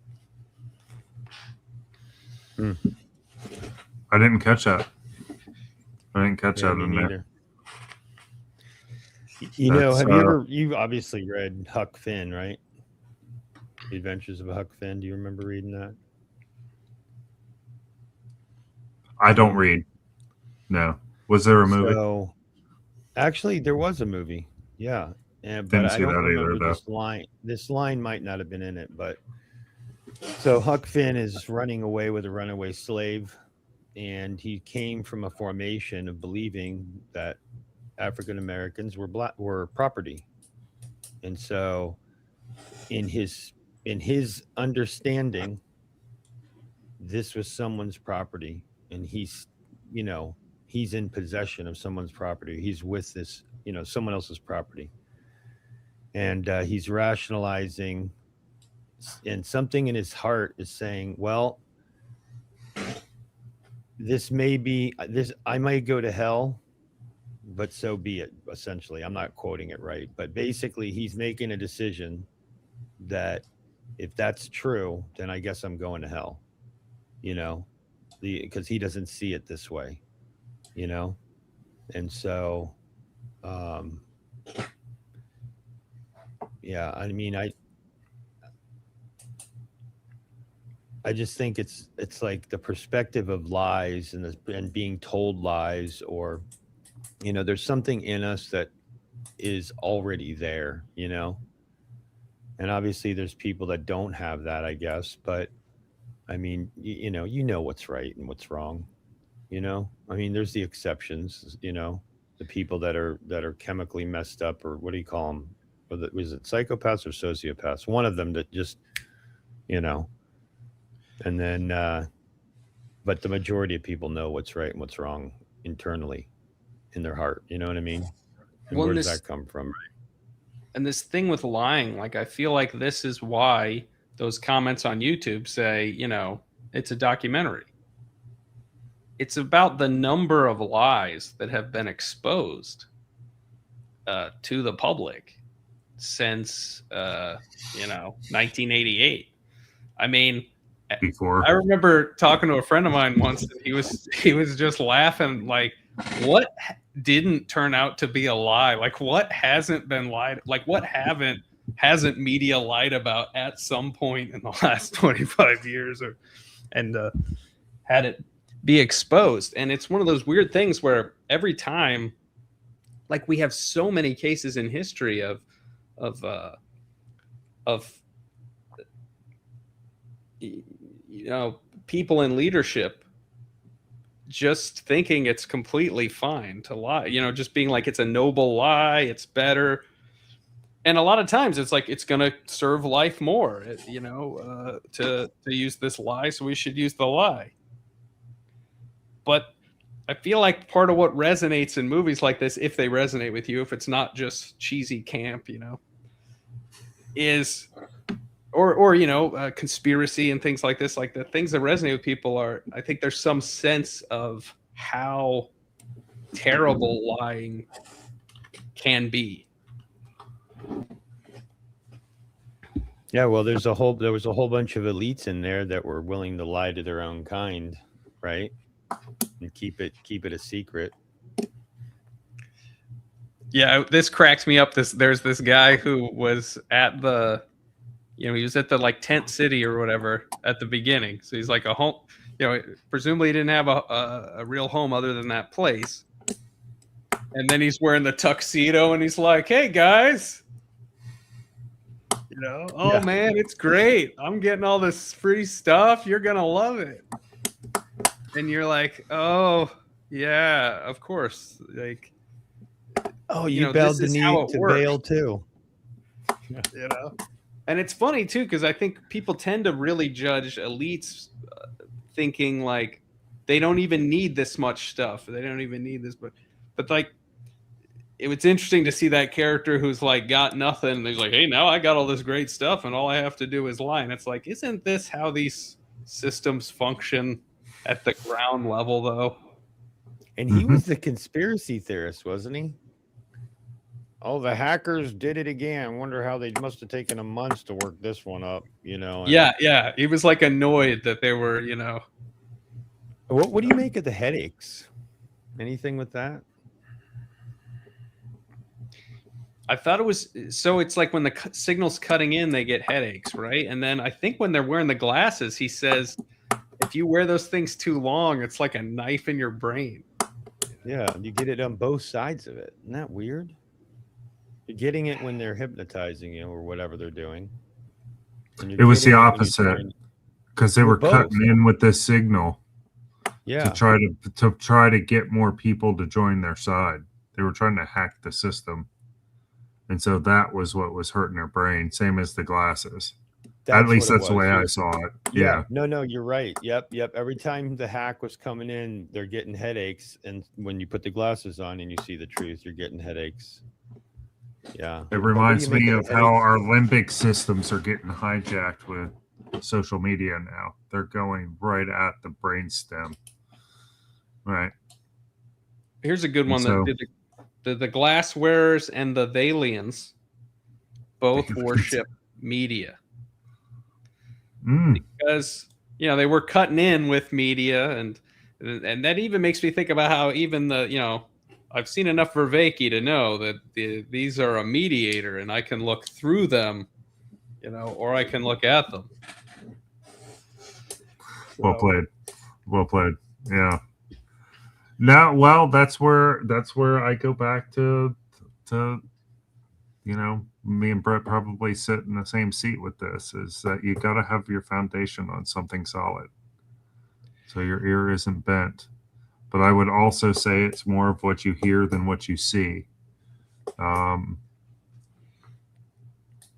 I think I really liked what you were saying about the ticker here.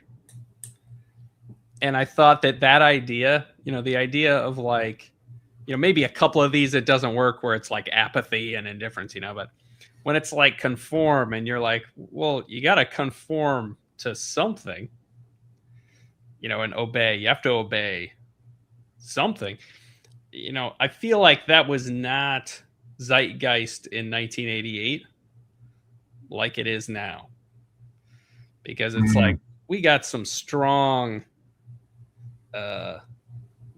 arguments on many levels that this idea that you can just not conform to anything and not submit to anything and not obey anything, like that you actually end up submitting to and obeying something. It just happens to be death.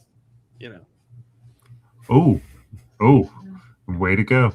Way to go, Ezra. Taking the timeline. That's it. Out. That's Tying right. the What it tape all says. the way to the Wages of. All right. Yeah. No, because we did believe back then that we didn't have to conform. I mean, when you were saying that, I was thinking about Rage Against the Machine.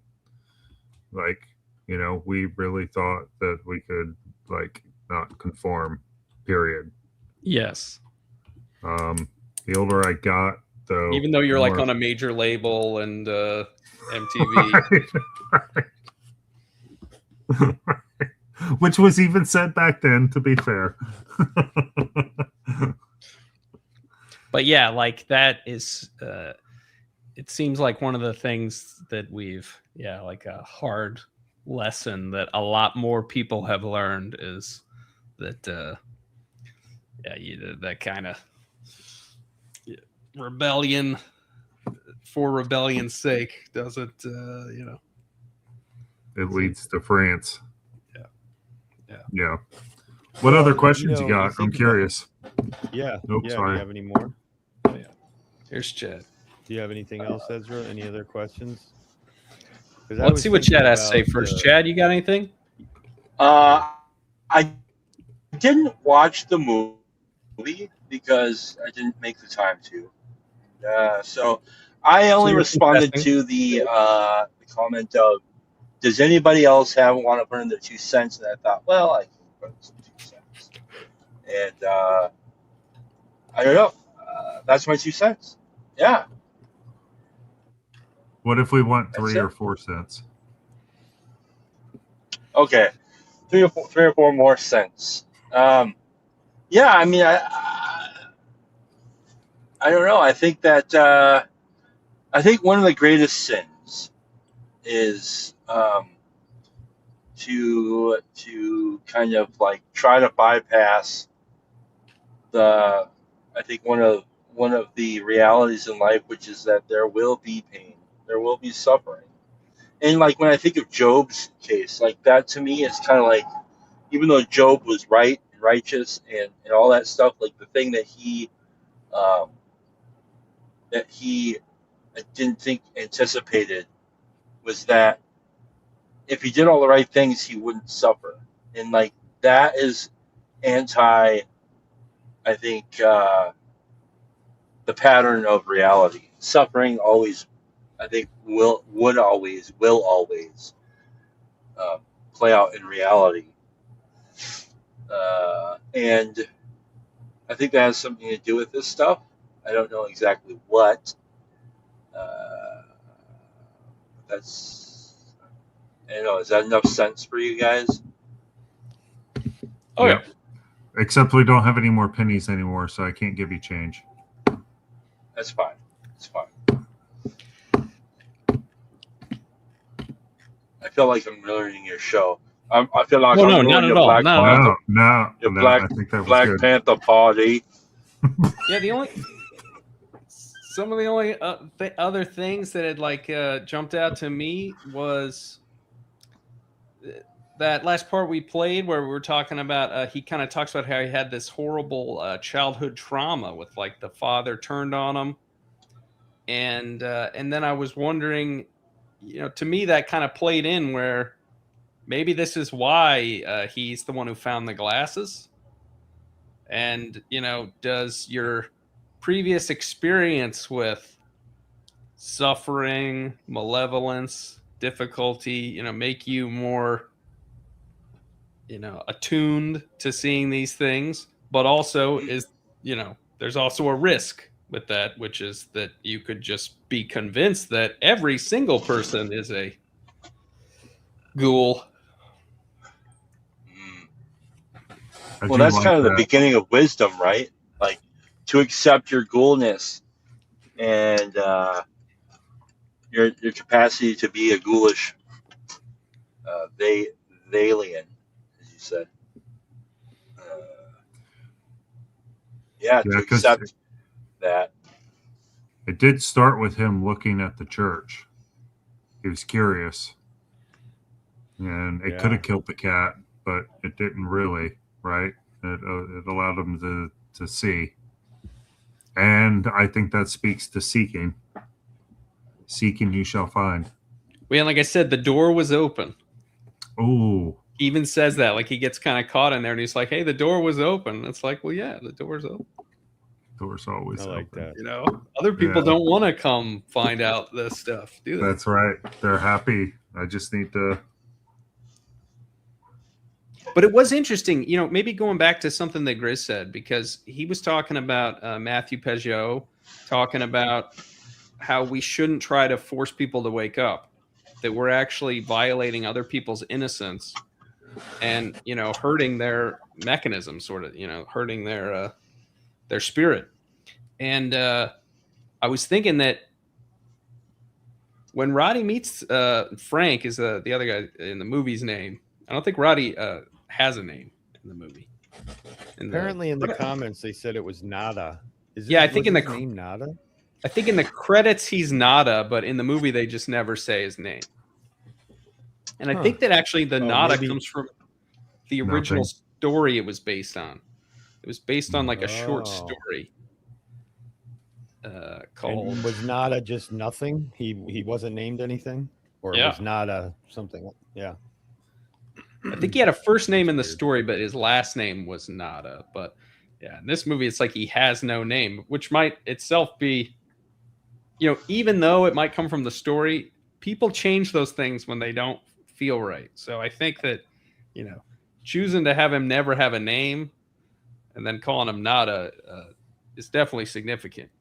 I got a question about the okay, and then I gotta get off because I gotta let my wife know that I'm coming home because the dogs, whatever. Okay, the road to Emmaus, when Jesus is walking with next to those two dudes and they don't recognize that it's Jesus, and he's like, "Why are you guys being all a bunch of bummy dudes?" And they're like, "Haven't you heard?"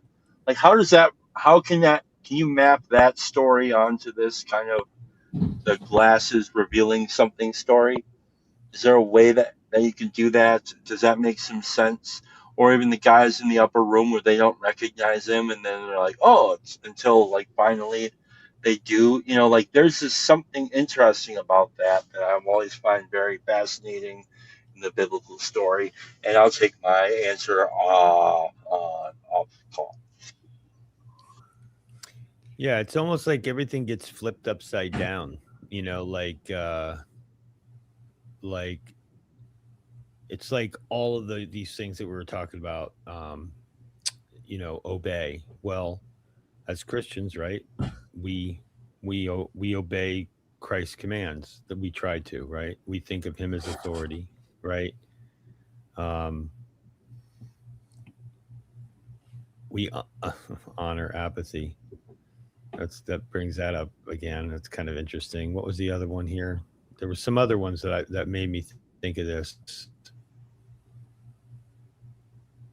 I'm waiting for the ticker. Yeah, I was doing the same thing. Follow, surrender, obey, marry and reproduce. You know, and then everything gets flipped upside down. Same thing with, like who we're orientating towards, right? And same with what Chad was saying. It's like we couldn't see, they couldn't see who it was until he wanted to reveal himself, and when he did, boom, and he was gone. But even then, Thomas didn't. So I feel like there's something there in the forcing of people. Going back to what Ezra was saying, like you can't beat your friend into seeing what you're seeing. Like, yeah, well, it's the allegory in the cave thing. It's the allegory in the cave thing. Like, you can't convince the person that's still in the cave that there's a big, bright, beautiful world if they just let go of this idea. That's all they know. And so you can't even beat them into submission. You know, it's I think about like, it's not my job for that to convince them. Right. Mm-hmm. My job is just to say, hey, like, if we're talking, parallels to the gospel, hey, this is the gospel. And then it's God's job to awaken the heart. I'm not trying to beat anybody into submission and believing it, right? Like Thomas, one of the things somebody said, I think Neil had said, the fact that his disciples didn't abandon Thomas, even when he said, unless I see and touch, right? That was a great piece. His friends still kept him around until God gave him the opportunity to physically do that. But he was clear when he did. He says, blessed you believe because you see, but blessed are those who believe that don't see. And I think that's, golly, so I don't know. I do love that scene. But Jesus didn't beat anybody into submission to get them to see. Well, right. But neither did disciples. Yeah. No. And like Chad invoking that made me think about, for one, the idea of like maybe there's a reason why it's sunglasses, because they allow you to see darker, right? And they're kind of seeing darkness in this movie. I mean, they're becoming awakened to the darkness and evil of the world, but they're not necessarily being awakened to the light of the world. Like maybe there's something like light glasses that, are what you put on when you realize, oh, hey, this guy we're walking with is actually, righteous dude. And so I was thinking of that and earlier, but I think it's related. Maybe I was thinking about how at the beginning of the movie, the Roddy Piper guy is like, he's actually kind of positive. He's like trying to be positive, and he meets Frank, and Frank's like, dude, I get the world and it is rough. And like people are out for themselves, and and it comes from like a real spirit of friendship place. Like people got to stick together, and like, I'll be your friend. Yeah. And then it's like, but I was thinking that's why Frank ends up putting on the glasses. It's like, because he does know. It's almost like that's why he fights so hard not to, like anybody else would just go, yeah, I'll put on the glasses. Okay, I'm wearing the glasses. What now? Stop kicking me in the nuts. He fights and tears to not put on those glasses because it's like he's and he says this thing about how, man, I'm trying to walk a white line and like you should do the same. And Roddy says, the white line's in the middle of the road. That's the worst place to be. That's the worst place to be. I've come to love that saying. I have not gotten to reproduce it yet in my IRL, but I can't wait to do it. But there's something about being lukewarm there, and it's like, hey, man, you got to pick the side of the light or the darkness. Like, let's go. Either sell out and become buy your family back in Detroit a mansion with your Google blood money, or join us in the fight against evil.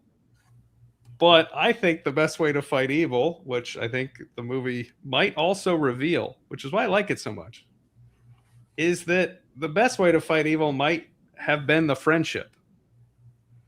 And the friendship got kind of betrayed in a sense when it was like, well, let's trust this girl with blue eyes who's like not my friend and threw me out a window. Yeah, and like, oh, like, now you're dead.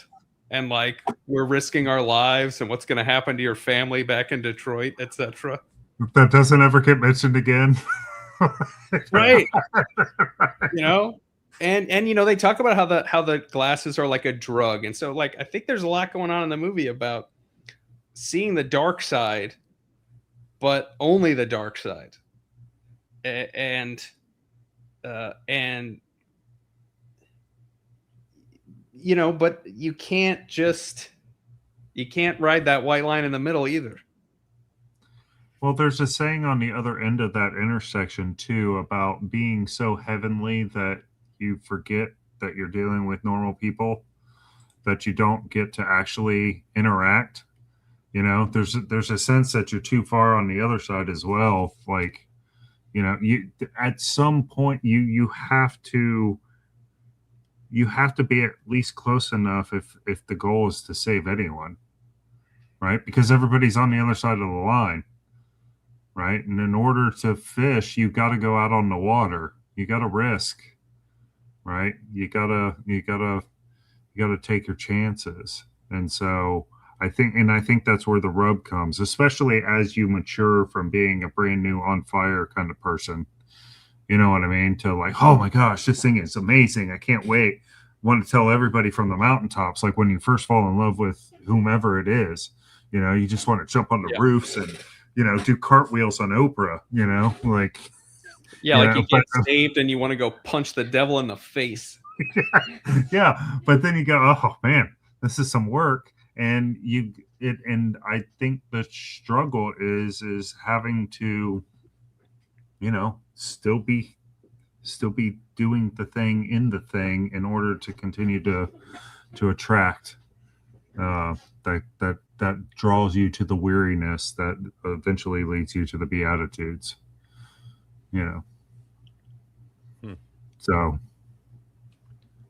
again, like, I don't know if it's too like, I don't want to be too complacent or something, but I don't know if it's too complacent to have this kind of like, what do we do now that we know? Like, now that we have the glasses, now that we know, what do we do? And it's like, this a lot of the same stuff, but now we know, and we're friends, and we try to do good things, and we try to not be a part of it. But like, we can't just like, like, we're not righteous enough or powerful enough, or, pick your level of how you want to think about it. Spiritual, mental, like, we're not smart enough. We're not strong enough. We are not enough in number to like take on the thing. What would have happened if they succeeded in eliminating all the contact lenses and glasses, and we had to go through life not knowing who was or wasn't, or is part of it or is not part of it? Maybe that would be 2025. I mean, nobody trusts anybody. Grims's point. I think that's Grims's point. Yeah.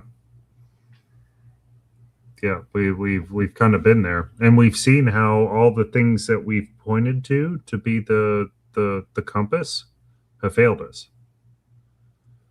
Right. And so this is where we're now, like, and this is why I think this here is important, because nowhere else do I know of is stuff like this happening. Mm-hmm. I cannot point to anywhere else this stuff is happening. Yeah, like that's where I come back to the friendship and the idea of like that we trivialize the friendship, like that the friendship wasn't honored, and it can be part of the fight against evil, but it wasn't honored on its terms because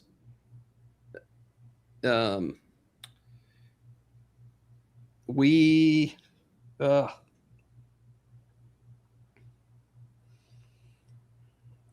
because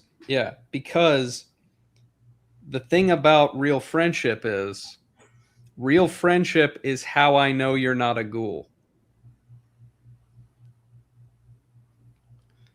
Like, you know, and maybe there's something a little, yeah. It's a way to know that you're not a ghoul, and I don't need the glasses. Even the most superficial friendship, you got to think about. Like, I always often thought of how weird it was when I was a kid, at a job, how there'd be a guy I'd work with at the job that I couldn't stand, right? But if I ran into him at a concert or a party or a bar, right? And even if we weren't together and he got in trouble or somebody was, whatever, there was a situation. Because of my relationship with him, I know him better than I know this guy the stranger that's giving him a hard time. So it's like I have this connection with him and I would be on his side, and we're not even talking about the intimacy that we have in our relationships in this space, right? So I'm saying, like, all relationships have such massive value, even the ones that are so minuscule and we don't even think twice about them, like we don't even care. But if you saw that person in public and a stranger was giving him a hard time, you would come to their side. Isn't that weird? That got me thinking about a couple of details in the movie that I hadn't thought about. Where early in the movie, when he's first got the glasses on, he's seeing how these ghouls interact, and there's a bunch of little things where there's like a ghoul and a normal person, and the ghoul is like, sort of, you just got to go for the promotion, Mike. You just got to do the whatever, and there's like a superficiality perhaps, and then it's this thing of like, well, isn't this kind of how it is that some people you don't know are ghoulish more than you, and because we meet these ghoulish people, we go, well, I'm gonna not trust people because I see how it works out or whatever. And this is sort of how like these connections of friendship and community get broken down, as it, everything's mediated by something other than that personal back and forth. A more superficial interaction. Yeah. It's like mediated by, commercials Workplace. and magazines and billboards and we social benefit media. From that. Like, I do know that there's close friends of mine that I care very deeply for, and I know they care for me. And if we talked about certain subjects, we would be fighting about it verbally, disagreeing. And so because I value that relationship, you know what I mean? Like, I'm not wanting to put them in the ghoul position, even though I know their thought process lines up with a ghoul. You know what I mean? Yeah. But I know that it's already how it is. But I'm gonna keep what I have with them, and I'm gonna hold it sacred. So there's a little of that goes on, you know. But I don't get me wrong. We do go around like ants, just kind of surficiously talking. There's an actual word. I remember one of the word of the days was like that, meaning, you know, like the meaningless conversations. You know, the hey, how are you? Oh, I'm fine. But Small I talk. mean, like this is even with friends. We benefit from that with our friends, keeping things light at times. At times, yeah. You know, But I don't know. I've been thinking about this word important lately, and I think as long as there's breath in me, it's all important. Every single moment is important. So cultivating those relationships and those friendships every minute of every day, you know, it's what matters. And that, I think that's the hardest thing about the idea of being, especially when you try to boil it down to the present, because it's real hard to quote unquote be without the knowledge from the past, you know. And I think this is why the lying, to bring it all the way back to the lying, is so crucial. It's because you break that and it's hard to build back, right? Because it took so long to build it. And when such a big structure like the government or media or evil. Well, I was gonna do an air quotes, but I won't. I'll save us all from that. But all the institutions that are ossified right now, this is what we are struggling with in this moment of being and trying to find the right path forward, especially in the age of ET. Yeah. Right. Who are we going to trust? And the fact of the matter is nowadays we can't even trust our families because we've let politics come between us. Here's a guy who never does that. Skink. What did I do? Oh no, you never let politics come between you and anything. Are you FOP? Are you fresh off the I don't plane? even know what that. It's very fresh, which is probably about as unfresh as a human being can get. Been there. Feeling especially ghoulish right now. What's on your mind? Oh, trying to like slip into the stream of the conversation a little bit. I watched the film today, and I missed half what you guys were talking about. So I don't know. I don't want to like retread ground or anything like that. But no, just anything that anything that like came up for you or that you thought was relevant. I mean, the biggest thing is. I mean, like first off, like kind of like obvious sort of similarities with like the Matrix, fighting back against the system, and just the question of how should you actually do that is the big thing that I don't have any better answers after the film than before the film. And both this and the Matrix, they have this. I mean, because they're Hollywood action films, you got to go for like the guns blazing action routes. Which deals with the question of like, I mean, like, did you guys bring up like the NPC meme at all in your discussion? No.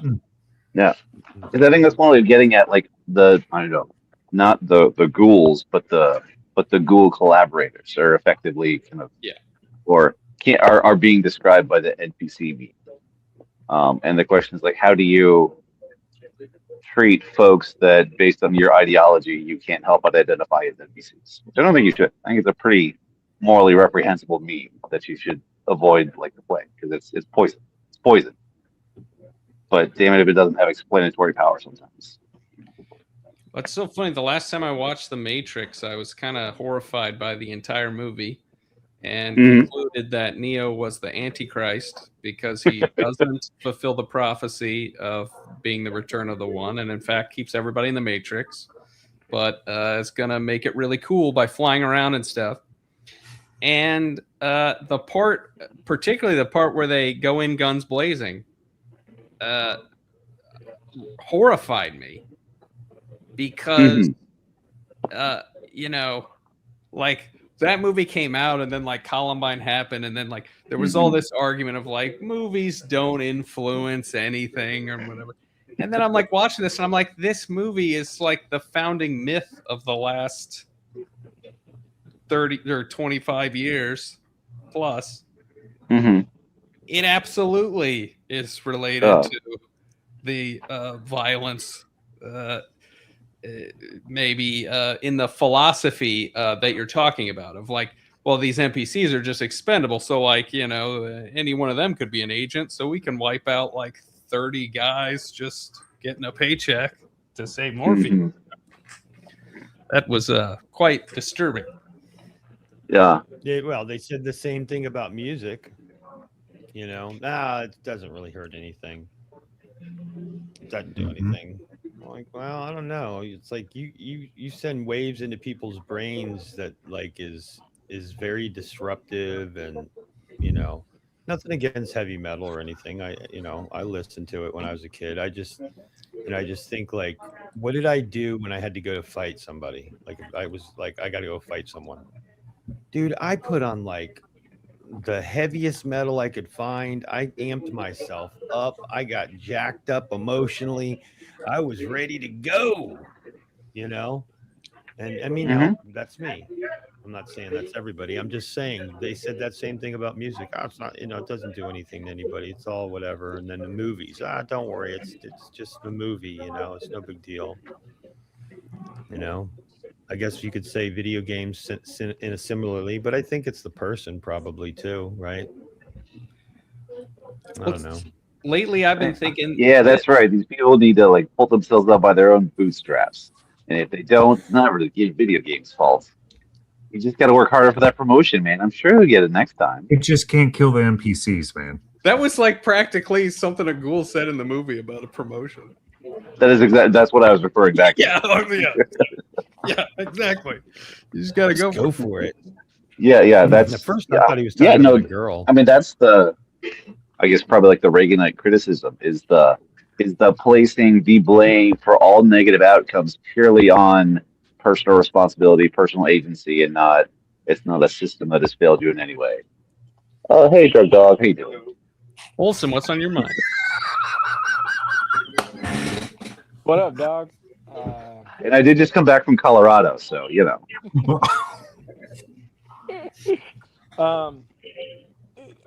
I missed part, so somebody's already said this thing. He's like, yeah, go watch it again. But because I was taking care of the boy.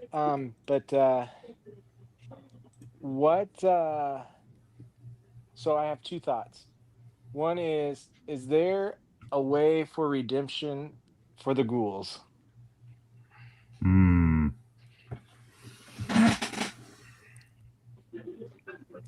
I think it depends. No. Or like I did cross my mind earlier when we were talking, like, what is a ghoul? And like, is a ghoul the person who can't be redeemed? Is that like what or like, is that what the movie is saying? I'm not, you know. Well, you know what Carpenter said about this. Like he went on about, this was like a big thing. Like Skank brought up the Reagan stuff, and he went on to talk about the fact that it was kind of his rage against capitalism, but he loves capitalism.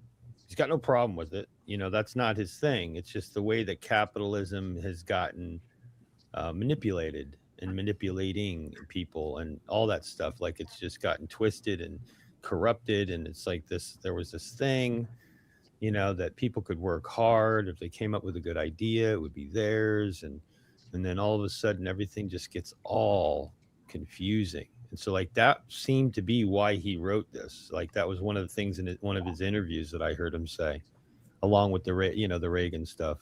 you know. Yeah, I think I'm team we are they, or that they are like, you know, principality forces and principalities, I guess. Yeah, What do you mean? I did like the line when they're going to the meeting and somebody's like, "Yeah, no, they all think we're commies or something, or communist revolutionaries or something like that." And it's like, "Yeah, no, it looks like that from the outside, but this is a whole different battle." So in that sense, I think that if they're people, they're redeemable. But I don't know how you like redeem a,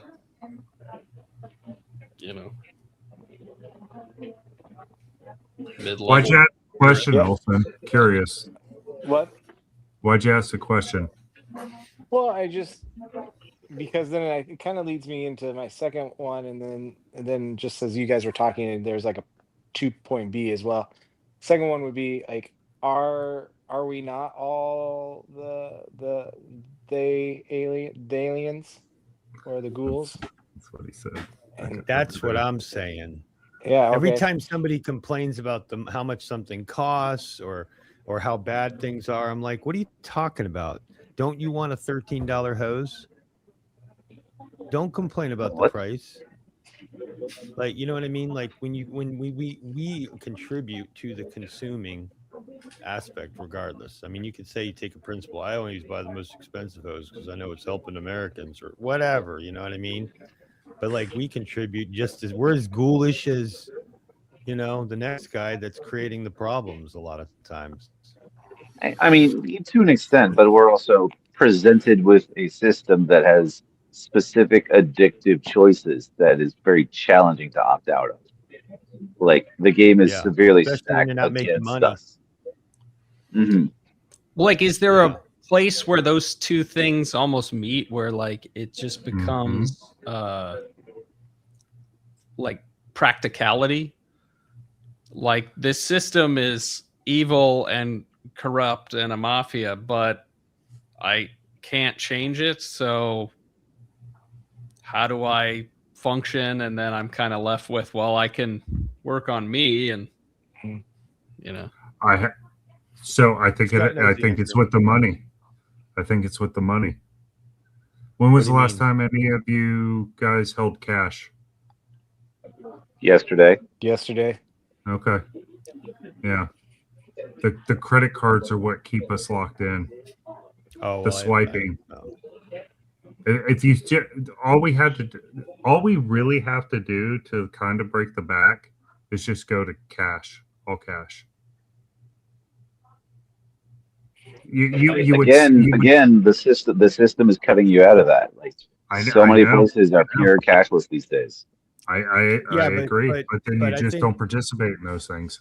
Yeah, but aren't you? But hold on, are we talking about just the use of technology? Or are we talking about your personal cash or charging it on something that you don't own, like credit? I would say as much as you can. If you go to cash, you go out of your way to go to the cable company and pay cash. It would if we had enough. Yeah, I know this, and this is why it won't work. This sounds like this is the people not hitting the red button because they don't want us.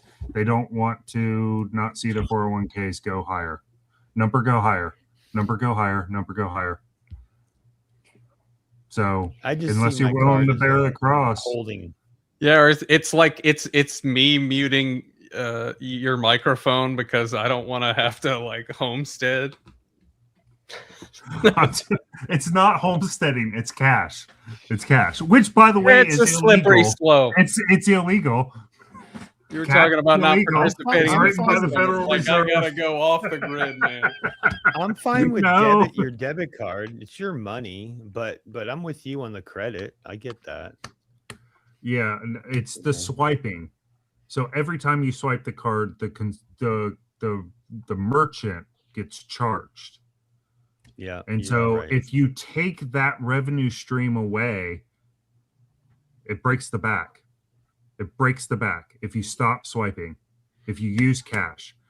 Cash is a representation of my time away from my family that I'm exchanging for a good or service with another party. every time we swipe, we are saying a third party gets to hijack that revenue stream, which is evil. Absolutely evil. I'm going to Here's stop now, Olsen. 'cause- Olsen buys into it. He's only going to pay with bars of gold. I'm now. impressed that you said more dangerous stuff on the stream than Grizz. Yeah, that's pretty cool. Also, did you have like a part 3 there? No. Part B. 2B. 2B or not 2B. Or not to be. That's the question. That is the question. Tomorrow you can audition to be in the I VNA can't. production I'm of gonna Macbeth. be at work all day, so I can't do it. But I've already submitted. I've got it. Like I read the actual lines I was supposed to read. I did a Two solid flesh. I did I did it. You conformed. I confirmed. You obeyed. Well, okay, so I was gonna my original idea. There's no position more fascist than a theater director. That's true. Yeah. David B. He does have the stash. Yeah. But I was gonna do it as Bugs Bunny, and I told my wife, and I was cracking up. I'm like, "This is gonna be the greatest," and she was literally like over my dead body. She was like, "No, you are not doing that." How far were you going to go? Did you have the ears and the teeth? Well, I was trying to find like my son had these little ears, like little bear ears that he had for a dress up day, and I was looking for a carrot, but I didn't have a carrot, and I had like a little stick I was gonna pretend. Yeah, so Buy the carrot with cash. cash, with cash, yeah. At your local farmers market. Talk to the people that grow your food. So, but I mean, what you guys like, part of what you Scott, what you were saying was making me think of Ethan today and his talk about all the stuff, the smells, bells, and soil have effect on all of us, and in kind of that similar vein, I know yours is just like just cash. It's a little easier than going homesteading, right? But at the same time, like that's kind of easy for certain people to say and to do, but I'm not the only one in my family. No, I get it. And I'm not doing it, so I should be clear in stating that I'm not doing it. I'm also contributing. Yeah, like there's other forces I have to balance. I also wonder about fighting things on the material level. Like, is it possible that if the spirit of the times were to change enough that these problems would change or improve more than we could ever do by, homesteading or switching to cash or, whatever? What do you mean? Say more. Like, is it possible to affect things higher up the chain by affecting the spirit of the times, the cosmic background religion that is how people operate or something, and then have some effect even on the ghouls because this is who they have to work with, so then they have to... You mean like Egypt? Well, what you guys were talking earlier about, like the road to Emmaus and the disciples in the room or whatever, right? And a part in I think it was Chad was making that point, and then in both cases, what opened their eyes was Jesus' breaking of the bread, right? And what was Jesus' breaking of the bread representative of? His body broken for us, right? Which was the part 2B, which was, right? What would Jesus do? How would Jesus... I think it said, didn't it say, and they remembered, like it was like that was the boom. Mm-hmm. Oh yeah. Mm-hmm. Yeah. Olsen, man, I love you, buddy. I do. I really do. It's awesome. And they remembered. That's what I'm writing down. Good stuff. Yeah. So does that mean we go to the cross? Kinda. Yeah. I mean, the cross is fighting it back against the ghouls that are holding the world in thrall. Mm-hmm. And the spirit of going to the cross is a little different than flipping off the helicopter as you die. Faux show. It contributes to life on more levels than a blaze of glory at the top of the media.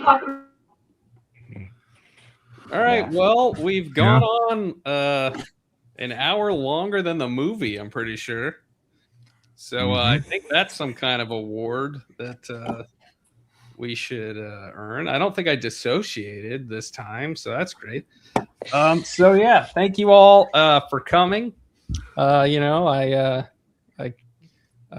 came here to talk about movies and chew bubblegum, and guess we're out of movies. So I'm gonna go chew some bubblegum. The gum wall. We are gonna we're gonna roll out. So thank you all for coming, and thank you everybody in the Hive Mind. Guys. And I hope to do this again. Peace.